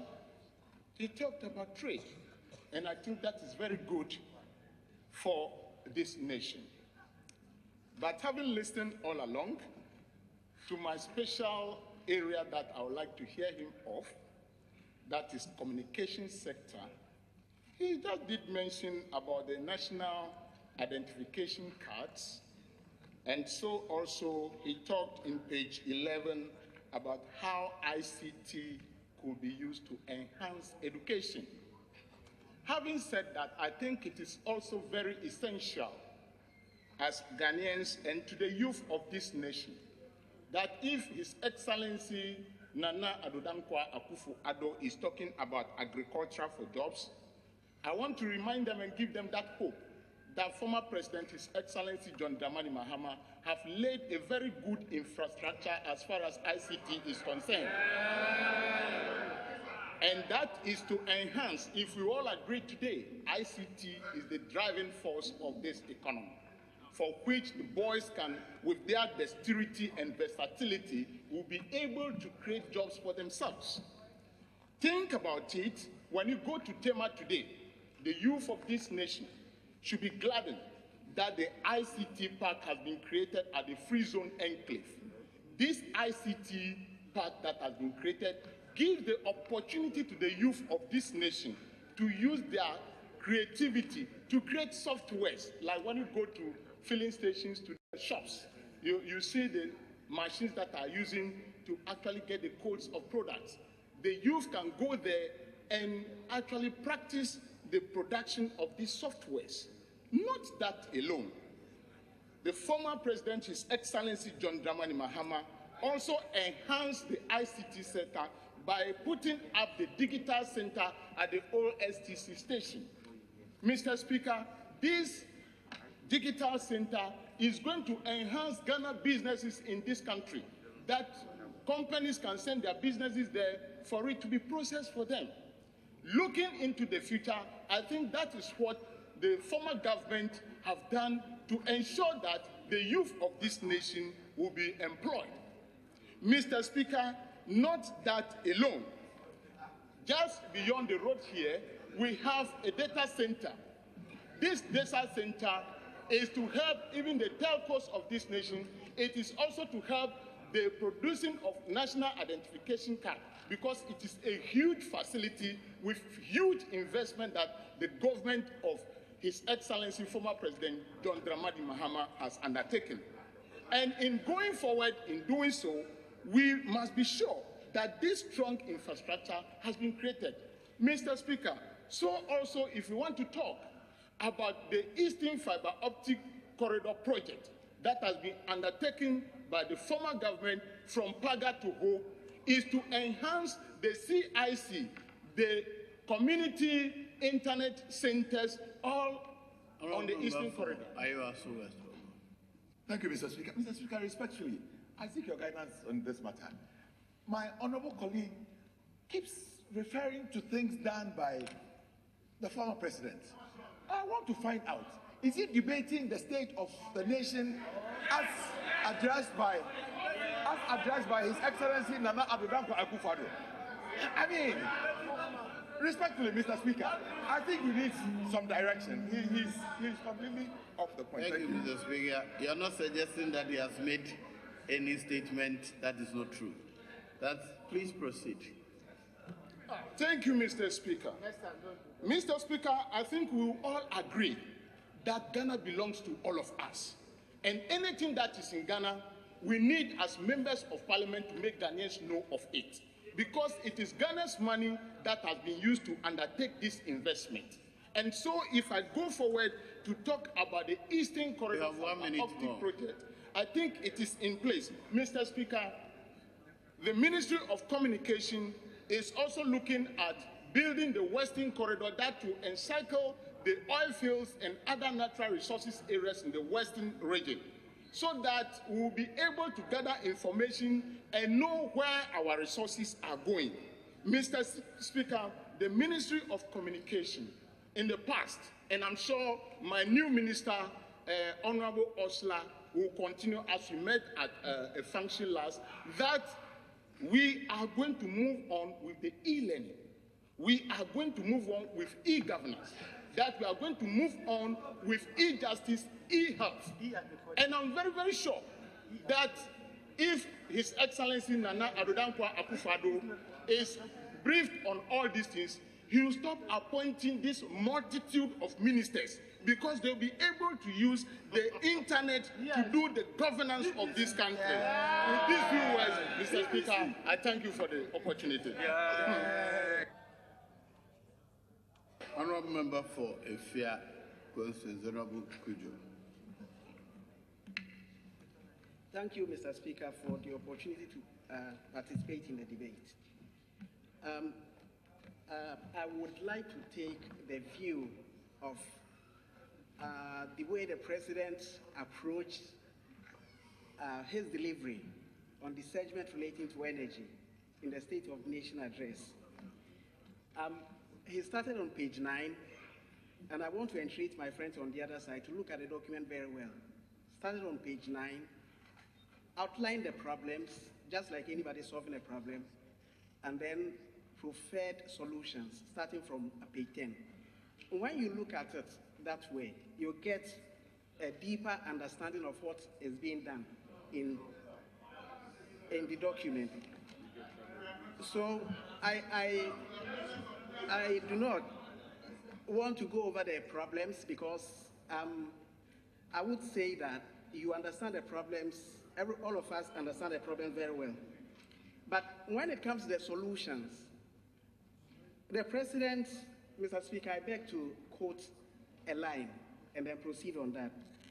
Quote, overall, we have begun to develop a national electricity master plan, which will also explore the benefit of lesson, VRA and GRICO on the stock exchange, unquote. Mr. Speaker, I want to point out to my friends on the other side that over the past 8 years, a solution that was preferred from 2001 to 2008 using GOIL, and today looking at GOIL's performance on the stock market, when then GOIL was a state fund sapping asset. What it means is GOIL was taking investment from the state, but when it was packaged to be profitable and listed on the stock exchange, to date, GOIL has never had recourse to Ghana government payers for funding. Today, there are 16,000 shareholders benefiting from GOIL's profit, and predominantly Ghanaians. That approach, I avert your minds to Ghana Commercial Bank then, today JCB Bank, also listed, which was always requiring government funding. When listed, that has also set government funding free so that essential things can be attended to. I point to SIC, which was State Insurance Company. When NPP government in the period packaged it profitably and listed, to date, SIC Company Limited, as is now called, is making profits, and Ghanaians are sharing in the profit of the company, also listed on the stock exchange.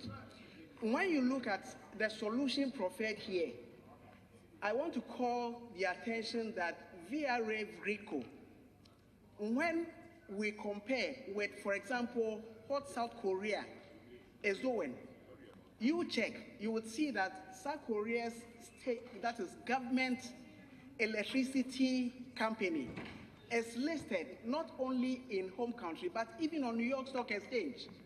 Why? Because, as we know the problem today, government cannot fund that huge fund requiring sector like the energy sector. So private sector participation is needed.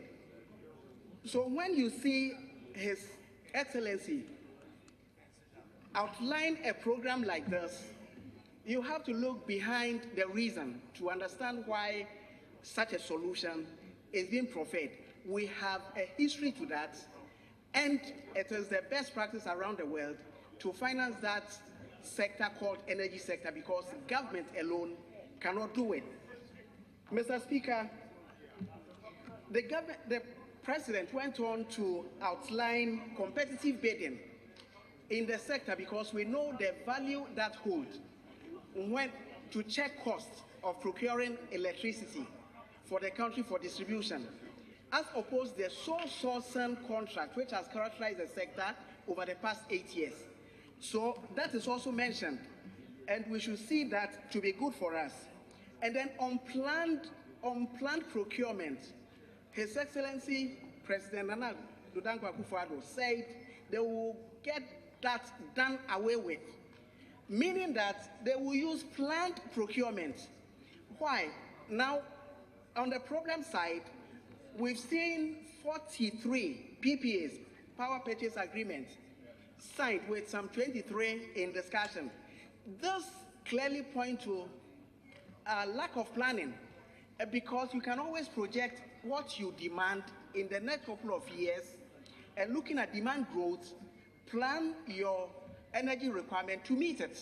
But if you keep signing agreement left, right, center, you end up creating the problem that has been created now, with some capacity which may not be required by us, and we'll be paying for them. It all fits into electricity costs, and the consumer is made worse off. Mr. Speaker, I would take the opportunity to avert our minds to the debt analysis, which is being, in my opinion, wrongly done. I have heard my colleague, Honorable Ato Ricketts-Hagan, talk about... Honorable Member, you have 2 minutes more. Honorable Ricketts-Hagan, talk about, Mr. Speaker, a 9.5 billion debt stock that was left in 2009, and a 122 billion when the president made a statement that 92% of the debt stock of the country had been accumulated over the past 8 years by the NDC government. Don't doubt it, because we are looking at debt stock. 2 figures. Don't try to teach the kids that if I have debt stock 9.5 billion and currently stands at 122 billion, I need valuation of debt techniques to analyze it. Because in between the period, the 9.5 billion, you're talking about present value. My brother, my friend, you are talking about present value. Who created the interest rate regime? It is your government. Your government, so leave that and let the statement remain as 92% having been created by your government. And Mr. Speaker, I would round up by saying the mind that creates the problem is always not the mind that solves the problem. So I am not surprised that they are not even seeing the solution as outlined by His Excellency President Nana Akufo-Addo. So they have ended up opposing the problem rather than preferring solution to enrich the debate. Thank you, Mr. Speaker, for the opportunity. Honorable Rashid Pempo. Thank you, Mr. Speaker, for the opportunity to contribute to the motion ably moved by Honorable Professor Jambuafo, Member of Parliament for Wenchi.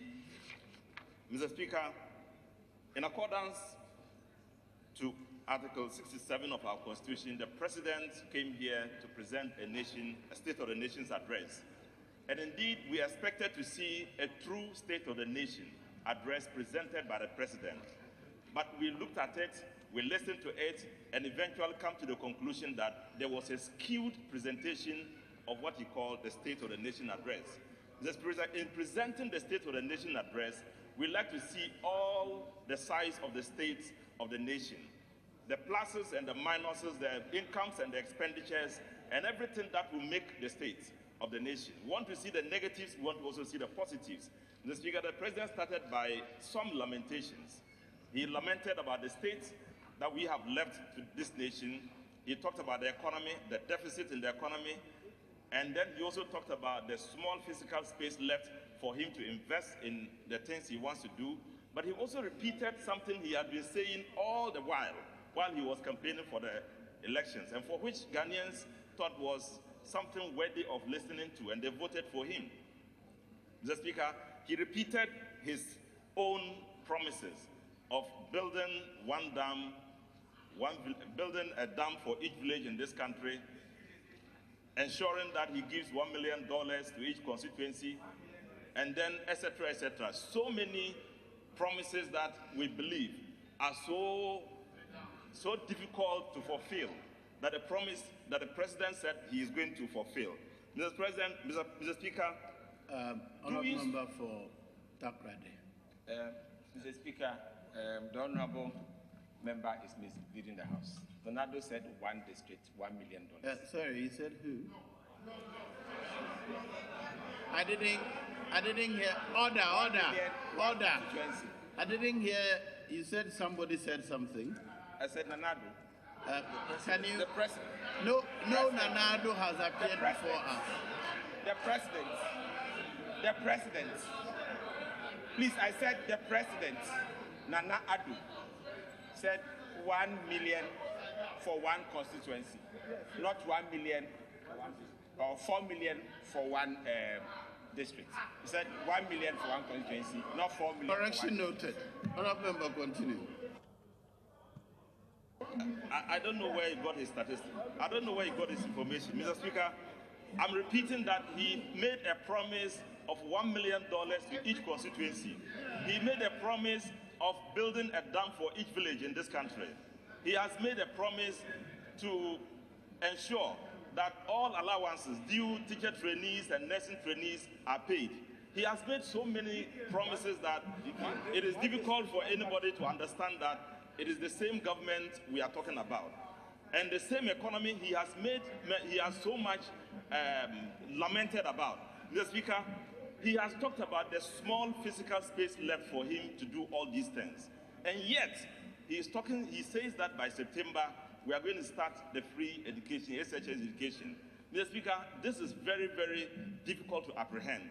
In a situation where you have damned the economy, you have talked about deficit that we cannot, we have left behind, which is crippling, and yet we'll have enough resources by September to start implementing free senior high education. Mr. Speaker, when Honorable Akufo-Addo was speaking, he made mention of a deficit, which was disputed by an honorable member from the other side. Mr. Speaker, he talked about 15% deficit. He challenged him and brought a figure that was far low. Indeed, it was 14.5. But, Mr. Speaker, it was 14.5 only temporarily. After it was discovered that the MPP government leaving office had not disclosed an amount of 1.7 billion cedis at the time, when it was considered, Mr. Speaker, the deficit rose to 24%, over 24%. And it is captured. Mr. Speaker, this situation we find ourselves means that we need to be cautious, we need to ensure that we are talking about the same economy. He talked about it and said it was, somebody even got up and said it was criminal. Mr. Speaker, we need to be careful. There's no criminality in searching books and finding results. Statistics are there for all of us to check. If you find any information in the books, it is because it is your responsibility now. You have taken up the responsibility to take government and to lead us to the destination you have made promises to the people of Ghana. Mr. Speaker, a critical point that the president failed to consider is the positives of the economy that he's taking over from. The first positive is that we established a sinking fund, and that sinking fund was responsible for retiring the debt that was left behind as a result of the borrowing through the private borrowing they did. Mr. Speaker, again, we have set up an infrastructure fund, which is going to be key for them in developing this nation using the same infrastructure gap.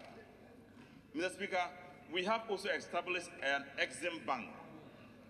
An Exim Bank account. Honorable Majority Leader. Speaker, I want to believe that the statement from my colleague is really a slip. It says the sinking fund was established to mobilize resources to pay for private loans, private borrowings. Mr. Speaker, what does he mean by that? I believe that is a slip. What private borrowings are we talking about? Mr. Speaker, the Eurobond is borrowing, and you borrow from the it's private. It's not government to government. It's not the sector. It's private. You see, in borrowing, you have the bilateral, you have the multilateral, you also have the private, and this is what I'm talking about. Member, you mean borrowing from the private sector? Is that what you mean? Yes, Mr. Speaker. So, Mr. Speaker, we use that money, the sinking fund, to retire what they borrowed. And that is a key thing for anybody to recognize and appreciate in presenting the state of the nation. We also established an Exim Bank, Mr. Speaker, and it is a very important initiative which is meant to develop business of this country. And if my friends on the other side respond to the name they want Ghanaians to know them of, that they want to support enterprise and that they should be defined by their desire to create wealth. And remember, you have 2 minutes more. And you have a government that would have created such a bank, meant directly to support industry, progress, to develop business. Mr. Speaker, it was worthy of recognition and worthy of commendation. All said and done, Mr. Speaker, I would like to also say that the President did well by commending the past president and also recognizing the former president and what they have done. In this country, let us also say that, let us agree that the efforts of other people must always be recognized, and that effort should be replicated at all times. That when we make efforts to develop this nation, the recognition of it is key in inspiring many more people to come and do the same thing. Mr. Speaker, with these few words, I want to remind my colleagues that the NDC government did what it could do to develop this nation. The infrastructure that we did is unequal in the annals of history of this country, apart from Nkrumah. The borrowing is not borrowing, it's not debt, it is assets. What they call borrowing and what they call debt is not debt. For us, it's assets. There are assets, and you can find them in the bridges, the roads, and the hospitals, and the ports and harbors, and everything that you can see. That is a worthy cause, and Mr. Speaker, we believe that it is for the nation, it's for the generations to come. I thank you so much. Honorable Opon Nkrumah, Honorable Member for Ayerbi Ofonse. Thank you, Mr. Speaker. Mr. Speaker, I support the motion that this House congratulates His Excellency the President for the message on the state of the nation delivered a few days ago. And I take particular interest in one area that His Excellency the President spoke about, and that's got to do with the fight against corruption. Mr. Speaker, with your leave, I'll read from page 13, the last paragraph of the President's address, where he says, "The rule of law should remain our guiding and unbending principle. Those of us in public service should acknowledge that corruption is one of the biggest concerns to the people of Ghana. It is the one subject on which a surprising number of people are willing to tolerate a waiver of due process. This is because, unfortunately, public officials are in danger of losing the confidence of the people in the fight against corruption. There's a perception that all public officials are part of this great scam to defraud the public and that they protect each other." Mr. Speaker, as we sit here in this chamber this afternoon, lurking in the shadows is even an allegation on this House that the Speaker has asked the committee to deal with. The Constitution in Article 88 gives prosecutorial powers to the Attorney General. And again, with your leave, I'll read 88.4. "All offences prosecuted in the name of the Republic of Ghana shall be at the suit of the Attorney General or any other persons authorized by him in accordance with any law." In this country, in recent regimes, some advancement has been made in the fight against corruption. the Public Procurement Act, even Parliament stepping up its work at the Public Accounts Committee level, the speed with which the Attorney General's, the Auditor General's report is now put together on previous year's accounts. These are major instruments that were put forward to help the fight against corruption. And the Constitution envisages that as we move along with our democracy, subsequent governments and regimes will do what is necessary to further the fight against corruption. So I'm excited, Mr. Speaker, that His Excellency the President talks boldly about adding a major brick to our nation's infrastructure when it comes to fighting corruption by introducing the Office of the Independent Public Prosecutor. And he quickly mentions that that will be firmly grounded in law and in accordance with our Constitution. Mr. Speaker, it is a major move which, if implemented, would ensure that all of us here across the sides of the aisle, various public officers, various politicians, are in themselves insulated in the risks associated with the job that we do, and that this office will help reinstill the confidence that the Ghanaian public needs to have in the public processes in fighting corruption. Mr. Speaker, again, His Excellency the President talks about the fact that he's interested in working to improve the legislation on the current asset declaration regime. He has started it by he himself declaring his assets, charging his ministers on the very days on which they are sworn in to declare their assets, and wants to go further by even including a lot more people in this process. I want to encourage His Excellency the President to carry through with these policy prescriptions. I want to encourage this House to support these bold measures in this fight against corruption. A day will come when this perception, particularly of politicians entering public office with the sole aim of lining their pockets, will be eradicated. And it will start with some of these bold measures that His Excellency President Akufo-Addo has introduced through this message on the state of the nation. Mr. Speaker, I'm grateful for your time.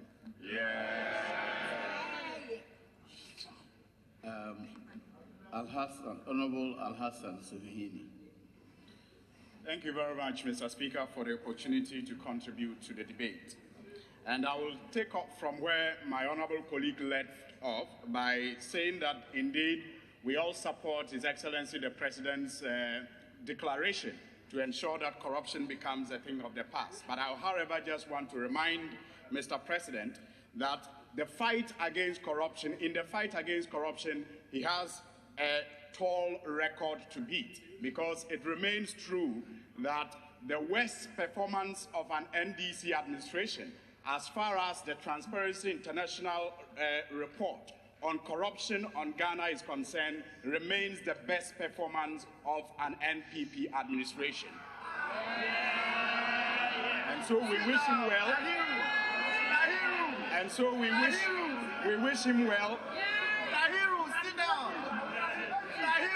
So we wish him well, and we hope that he beats the record of the NDC. Order. Honorable Getiamon, do you have a point of order? Thank you very much, Mr. Speaker. Mr. Speaker, there's always been this talk in the House. I haven't quite understood it, that it's a House of Records, it's House of Records. So let's accept that it's a House of Records and we didn't do it. It's putting it on record that we have never known about Wyoming Gate. We have never known about Akonsem Gate. We have never known about CP Gate. We have never known about all those things. How the hell, Mr. Speaker, is he able to get up on this? Do you have a point of order? I'm sorry, Mr. Speaker. Please continue. Mr. Speaker, I thought you were addressing me. Thank you very much, Mr. Speaker. You are not raising any point of order, so I'm asking the member to continue. No, Mr. Speaker, I was leading up to my point of order.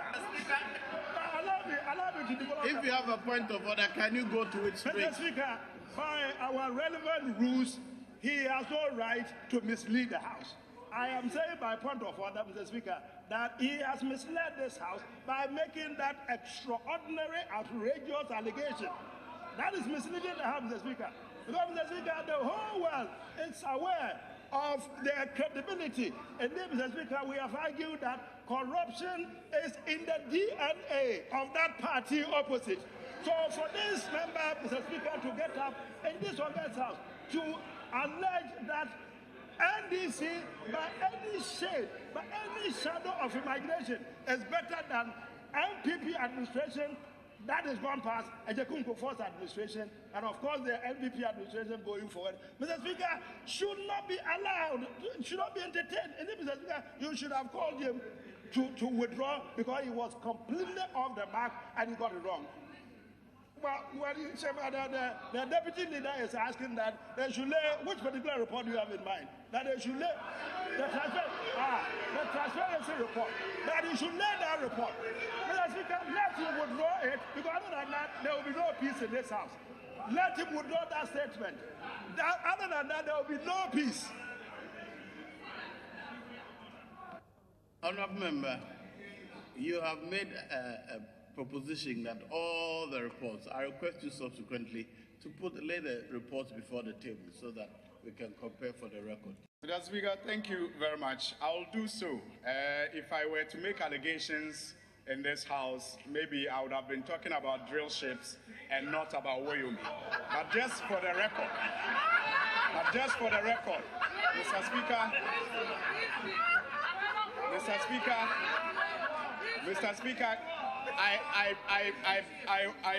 I will also want to urge my senior colleague to perhaps next time respect your ruling.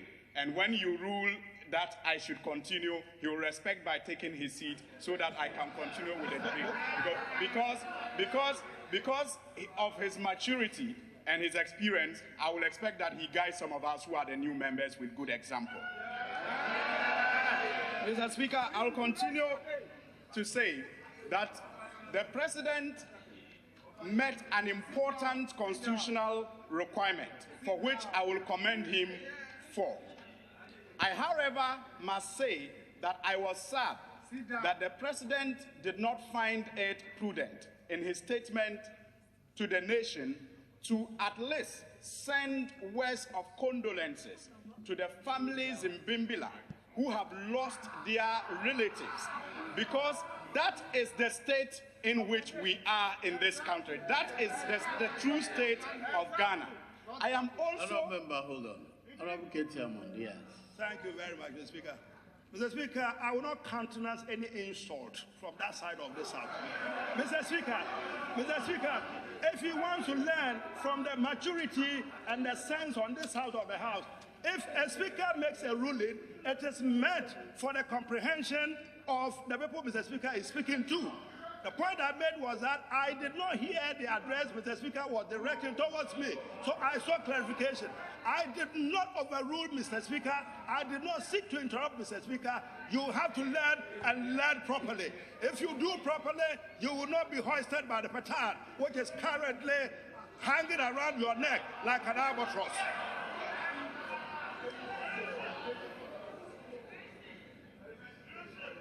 I'll continue. Thank you very much.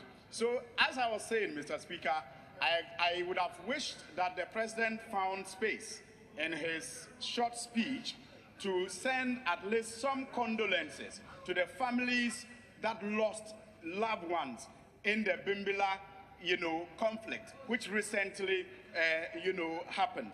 So, Mr. Speaker, I am happy that the President met this important constitutional requirement. I am, however, again sad that His Excellency the President did not find it necessary to include in his presentation at least a tribute to the memory of Coach Sam Ade and also Coach Afrani because of their illustrious contribution to sports in this country and their unfortunate demise.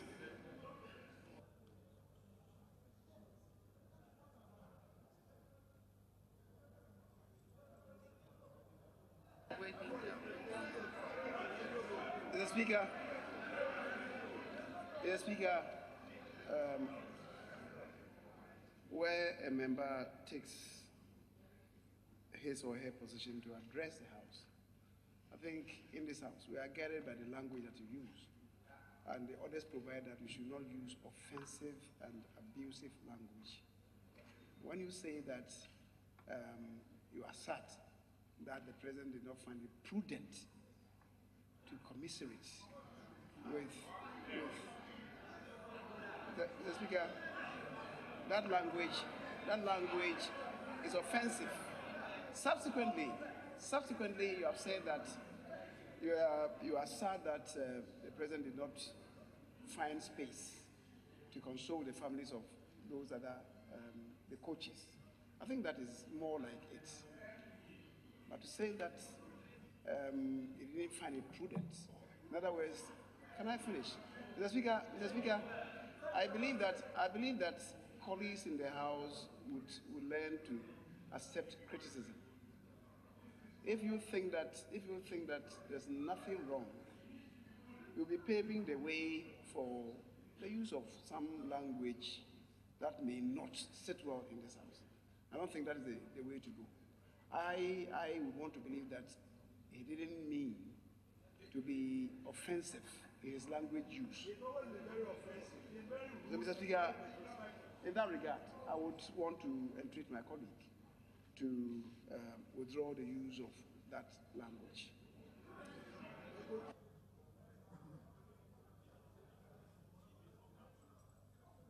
Yeah, the Honorable Minority Leader. Mr. Speaker, I was taken aback because the majority leader himself rising and to have difficulty with the use of the word sad. But he offered, no, I'm explaining, you offered two explanations of sad, where he used sad in not expressing condolences by did not find. Honorable, the objection is to the word prudent, not to sad. Mr. Speaker, since when has the word prudent become offensive in this House? No. I mean, let's not belabor the issue. Prudent, whether by the Thesaurus Dictionary or any other contextual meaning, with all respect to the majority leader, it can stand. It's not prudent. It's not as offensive as he may consider it. As much as I agree with him that members should be decorous and frank and accurate and avoid the use of language that can be inflammatory or disrespecting, on this specific word prudent, I will disagree with my leader. Prudent, why? Prudent is not harmful. It's not harmful. Prudent is not harmful.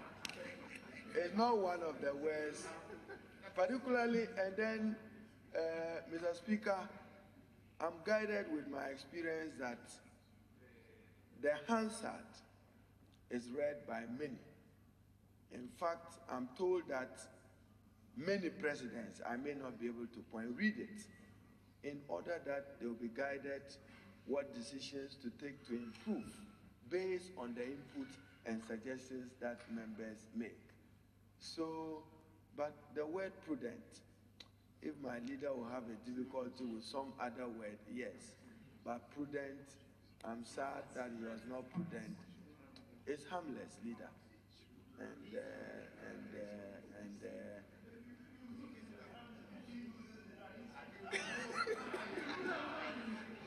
But I share the general principle that my colleagues should proceed and let's be elegant and make the debate richer in terms of sharing our positions. Thank you, Mr. Speaker. Speaker, I believe leaders are required to assist the chair in having orderly conduct in the House. I've raised an issue. If my colleague disagrees with me, and in that case, would disagree with the chair, calling on the honorable gentleman to withdraw, I wouldn't want to litigate it. I thought that I was offering guidance. If he says that he disagrees with me, in the context of usage, he disagrees with me, Mr. Speaker, I wouldn't want to further litigate it, except to say that all of us will take a cue. Let me draw the attention of the House that in our debates, we should be guided by Order 93 Rule 2, which refers to the content of speeches. And I want to read it out. It shall be out of order to use offensive, abusive, insulting, blasphemous, or unbecoming words, or to impute improper motives to any other member, or to make personal allusions. Words themselves may be a collection of innocent letters, but if you use them in a way that can be offensive, I think that in the end, if they stand alone, they may not be offensive. But if you use them in a certain context and find offensive, it's only proper that when your attention is drawn to it, you make a judgment. If in the circumstance, I'll leave it to your discretion. If you think it's in the context to use it could be offensive, please withdraw and proceed. Mr. Speaker, I thank you very much. And I also want to thank the majority leader and the minority leader for their maturity and experience on this matter. And being guided by their submissions, I would like to replace the word prudent with necessary. I think that the President did not find it, I'm sad that the President did not find it necessary to send words of condolences to the families in Bimbilla. And I'm also sad that he did not find it necessary to also to send some words of sympathy to the families of Coach Ade and Coach Afrani. Mr. Speaker, but I'm excited that the President assured this nation that he is in a hurry. I am excited that he also acknowledged that he was elected not to complain, but to fix the problems of this country. Mr. Speaker, I will however want to urge the President, and for that matter his appointees, to begin by first fixing their thinking. If they fix their thinking, I am sure, if they fix their thinking of the problems, Mr. Speaker, Honourable Member for Secondary, Takrade. Mr. Speaker,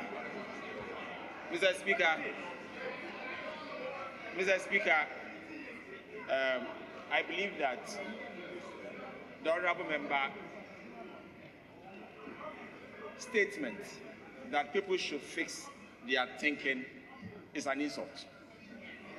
Mr. Speaker, it's an insult and unparliamentary. Mr. Speaker, I believe that you need to let him apologize and withdraw that words. Mr. Speaker, it's not proper. It means that all the members of the cabinet of the President do not think very well. And therefore they should fix it. Because, Mr. Speaker, I remember when President John Mahama was in this house about the energy. He said he was going to fix the energy crisis. It means that there was a problem with the energy situation in the country. So if he is telling that we should fix our thinking, the ministers should fix their thinking, then I believe that he's saying that all the ministers of President Akufo-Addo are not thinking very well. So he has to withdraw it, Mr. Speaker. Honourable Minority Leader, I want your guidance on, I want to hear you on this matter. Mr. Speaker, the use of the word fix their thinking is inappropriate and offensive, and I'm sure my colleague will be guided to improve that. So Honourable Suino will take a clue and proceed. All right. Mr. Speaker, Honourable Majority Leader.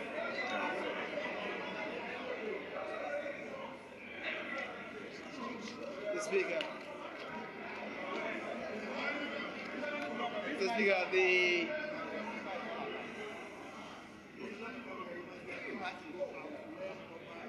Honourable Minority Leader has already set the tone for our colleague.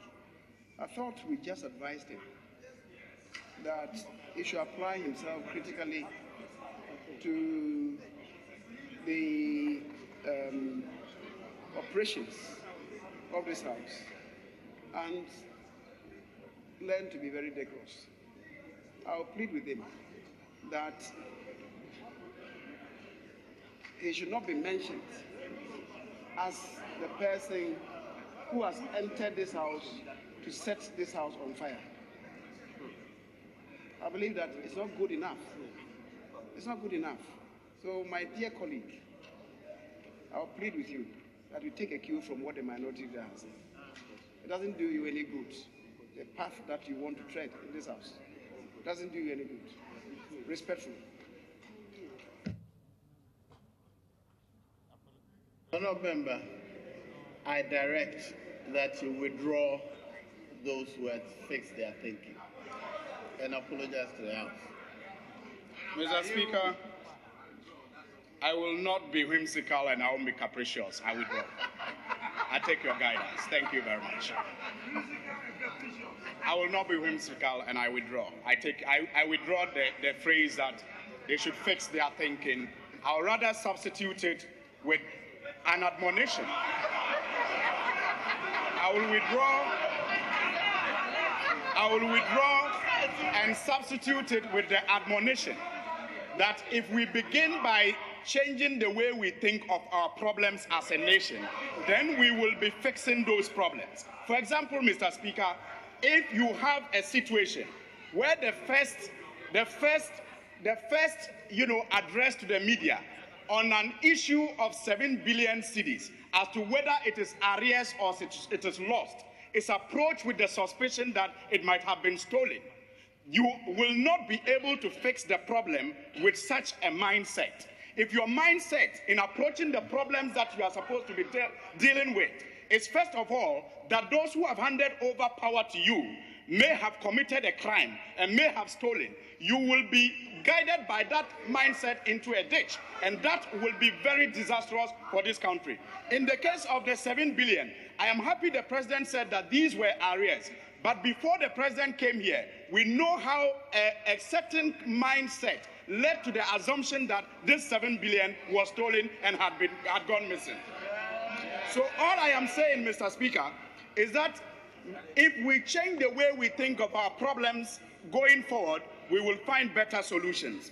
On the issue of the debt that the NDC administration is supposed to have left behind for Mr. President and the NPP, I'll just want to remind Mr. President and the rest of our colleagues who do not seem to accept the suggestion by some of my senior members here who have already contributed to the debate, that this is not a debt that can only be attributed to the NDC. Honourable Member for Dotobre. Thank you, Mr. Speaker. Mr. Speaker, I want to seek your guidance. You made a ruling that my honourable colleague said that the West NDC performance in fighting corruption is the best of the NPP. And you ruled, Mr. Speaker, you ruled that he should tender in the evidence and the records. He did not. And it is staying in our records. So if he doesn't have the evidence, he should withdraw and come back. It should be expunged from our record. I mean, it is a very dangerous statement. I directed that he should table those reports. Yes. He will table it. He will produce the reports. If they are not, then that part of his statement will be expunged from the record. Thank you. Thank you very much, Mr. Speaker. Includes monies that the NDC administration borrowed to fix the Gang of 4 roads, which were left behind. It also includes money borrowed by the NDC to retire the 750 Eurobond that the MPP borrowed.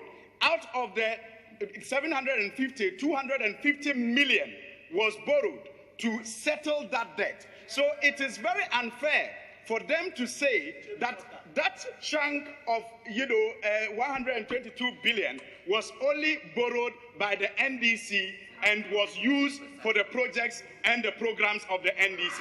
In fact, that money was actually used to finish some of the projects that they started without a proper funding arrangement.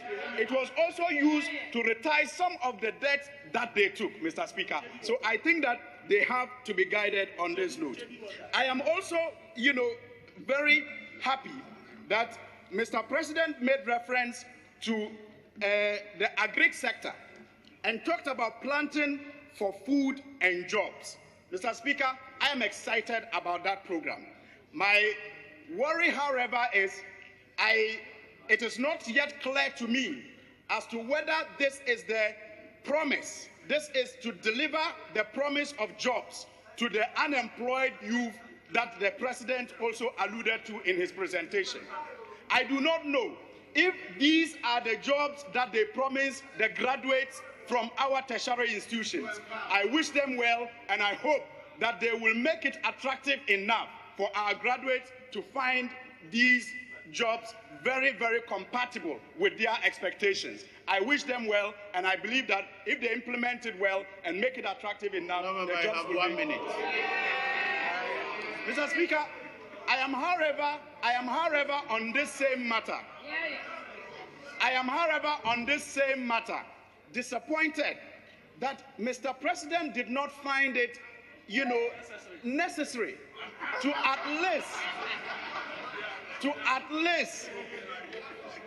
least be factual and show some level of appreciation to the previous government. Mr. Speaker, this 122 million Canadian dollars was secured by the previous administration.